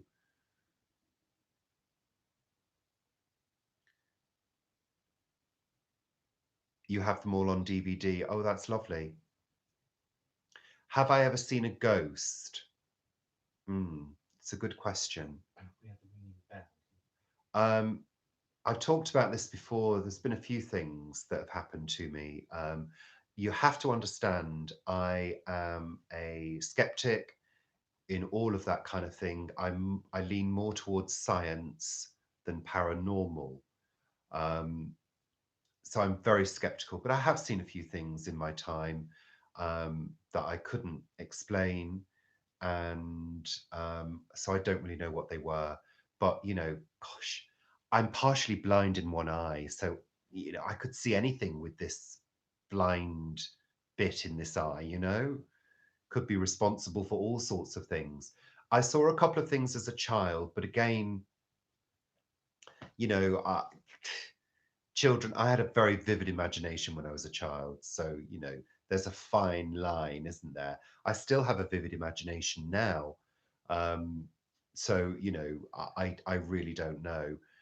Those kind of things don't really scare me that much as long as I'm not on my own. If I'm on my own, I can spook myself very easily by putting trashy TV on, like Most Haunted. And within 5 seconds, I'm watching and getting scared to death. Even though it's an entertainment program and none of it's real, you know. Sapphire and Steel, absolutely. Um, so, yeah, Quantum Leap, love Quantum Leap, absolutely. Hello, Nicola. Welcome. Yeah, we used to watch Most Haunted, Erica, until we kind of discovered that all the fakery that goes on for that show, because it is an entertainment program. Paul worked for Derek for a while, did some publicity work for Derek. Not short enough a while, though. Yes, Yeah, we won't say any more on that subject. Yeah. Yeah, I mean, it's an entertainment program. That's what you've got to understand. When you see these programs and when you see so-called television psychics, um, their advertising has to contain a phrase, and that phrase is, "This show is for entertainment purposes only." That gives you everything you need to know. That tells you the truth of the matter, that these people are not who they claim to be. Yeah, you must understand that. Yeah. However, however, that's not to say that I think people can have, I think telepathy does exist in some way, shape, or form that we don't fully understand. And I think it is possible to pick up on things in a not necessarily a psychic fashion, but I think we do have a sixth sense, and I do think it is possible um, for us to pick up feelings around a place or a person, you know, and get a gut instinct. I think those things are totally possible. You know, no, I couldn't, Jane. It wouldn't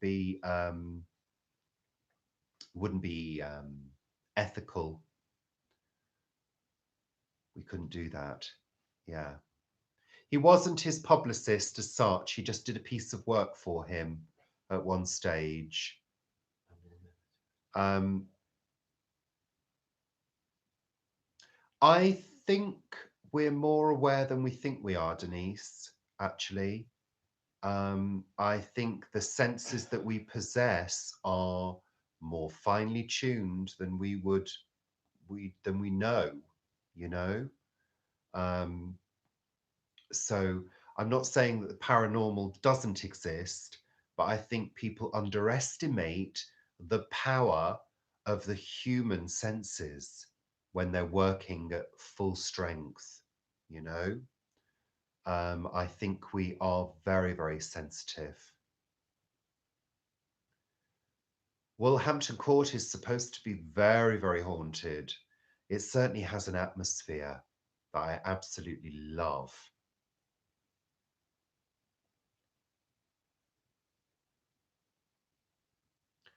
Well, yeah, exactly, Katie. You know, and also, I think it was Arthur C. Clarke or Isaac Asimov. I'm not sure. One of them said that sufficiently advanced technology um, could be indistinguishable from magic. So, for example, if we were to magically transport somebody from the Middle Ages to this time now and switch on a light bulb, they would take it to be witchcraft. Show them a tablet and their brain would probably explode. Do you know what I mean? Show them a phone and they wouldn't be able to comprehend. So, you know, we have to think like this. What's to say that aliens, you know, people believe in aliens, what's to say that those aliens aren't us from the distant future coming back to visit? What's to say that isn't the case? We don't know, do we? Well, I think magic is a perception, and it's also to do with intention, isn't it? And it's like the power of attraction. I don't think people fully understand the power of the law of attraction, they call it, don't they? Because if you have an intention to do something, you do everything in your power to make that something happen. And it's you going out there and putting that out there that makes those things happen.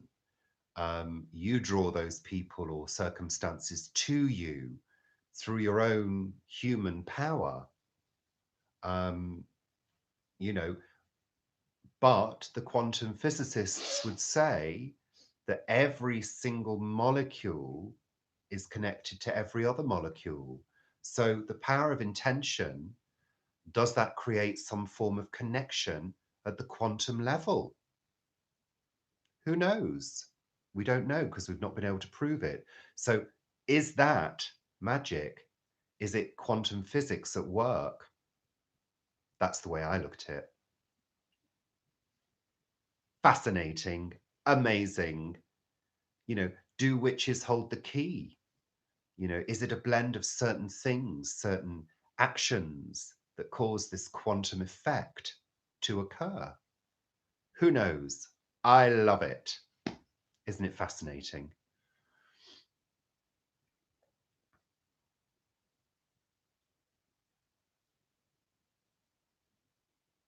Okay, so, well, you know, I think as far as I'm concerned, there are so many things we don't know, but we are knowing more and more and more as time goes on. We can explain more and more. Um, but when it comes to quantum physics, quantum mechanics, it's very unknowable because, as some of you may know, the minute we observe those things at the quantum level, they change through the act of observation. So it's very difficult to actually see what is happening at the quantum level. We can't observe it. So, you know, if everything is connected in a quantum field, is there some way of communicating at the quantum level with each other without using the material macro body, you know?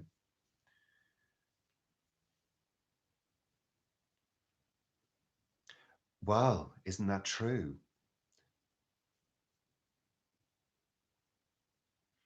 So I think, magic means different things to different people, doesn't it? Really, that's what we're saying. That's what we're all saying in our own way. I mean, to me, when you grow something, it isn't necessarily miraculous because it can be explained. That process can be explained, but it's amazing. So it's how we define and describe these things, isn't it? And as we've got more advanced as a species, we find ways of describing the world around us and explaining it and proving it scientifically. And that's what I like. I like to have proof of things. I'm not somebody that puts blind faith in something. I like to know that it's going to work, that it's going to be proven to work. So there you go. That's me for you. That's me for you. Absolutely, Shaz. It does mean many, many different things, and it works on many, many levels. Magic is more of a feeling. Well, it is as well. I mean, like we say, it means so many different things, doesn't it? Um, magic can mean a trick, can't it? You go and see a magic trick being done. People call it magic, but it's not magic. It's a trick, but it looks magic and it astounds us. And we feel like children again because we can't explain why how it's been done, or we can't explain it, so it makes us feel different and childlike and curious. you know there you go. 2 hours 22 minutes. Will o' the wisps, marsh gas, that's right. Things that people couldn't explain. Guru, I'm not sure that's totally true.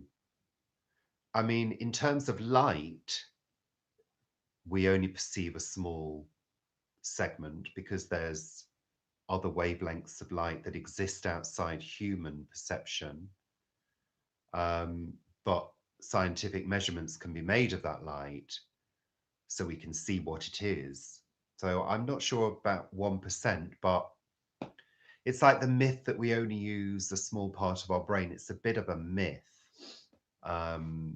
We actually use a lot of our brain, but in different parts work at different times. There was a cartoon, Sarah, Will-o'-the-Wisp.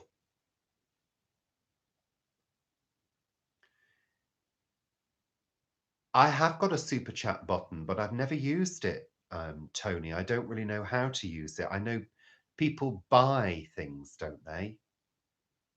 Don't they buy? I don't know how it works. No, you get it. You can get it now. I've got a. But it said to me to enable it the other day. Is it 10,000? Oh, well. Oh, they donate. Oh, goodness me. Hi, Benny.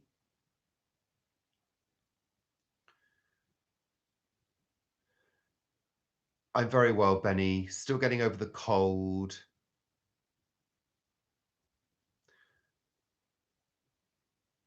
Okay. Oh, I might activate that. Yes. Yeah. memberships. I've not seen memberships yet. Yeah, well, I don't think that day will ever come, to be absolutely honest with you, Tony. Don't think I'm going to reach the dizzy heights of 30,000 subscribers. Very much doubt it. I like that one, Katie. Um, but yeah, so Benny, I'm sorry you've just joined us, but we're kind of getting to 2 hours 25, and you know, it's time to start relaxing for the evening, I think. So I'm going to have to be strong now with you all. You've been absolutely lovely, all of you. It's been absolutely great to chat. We've covered some amazing subjects, and I think we've answered the question to life and the universe and everything in it. And as we all know, the answer to that is 42. So, well, I think that's fantastic, Tony. I think that's absolutely brilliant. I I have no idea. I never thought. Did I think I'd get to 1,000? Not really. No, I never thought We I'd get to hoped. 1,000, to be honest. But I hoped, but I didn't think it would ever happen, and it has. So I'm just delighted and I'm astounded that anybody actually wants to listen to us, to be honest. But we're just doing what we do and being who we are and hoping that people come along for the ride, and you all have, and that's fantastic. So just delighted. You're very welcome, everybody. Thank you, Shaz. Thank you, Liz. Thank you, Sarah. Thank you, Anthony. Thank you, Guru. Thank you, Erica. So it's time to take a little break now, everybody, before we hop over to Erica's channel for 9 o'clock chat. I don't say it anywhere near as well as Paul does. But there you go. And Paul can't say it tonight because his throat will give out if he does. And I'm sure he'll probably hurt something if he does. Oh, Sarah, stop it. You're very sweet. And you, Anthony. Thank you so much. Thank you, Lady Macbeth. You're very kind.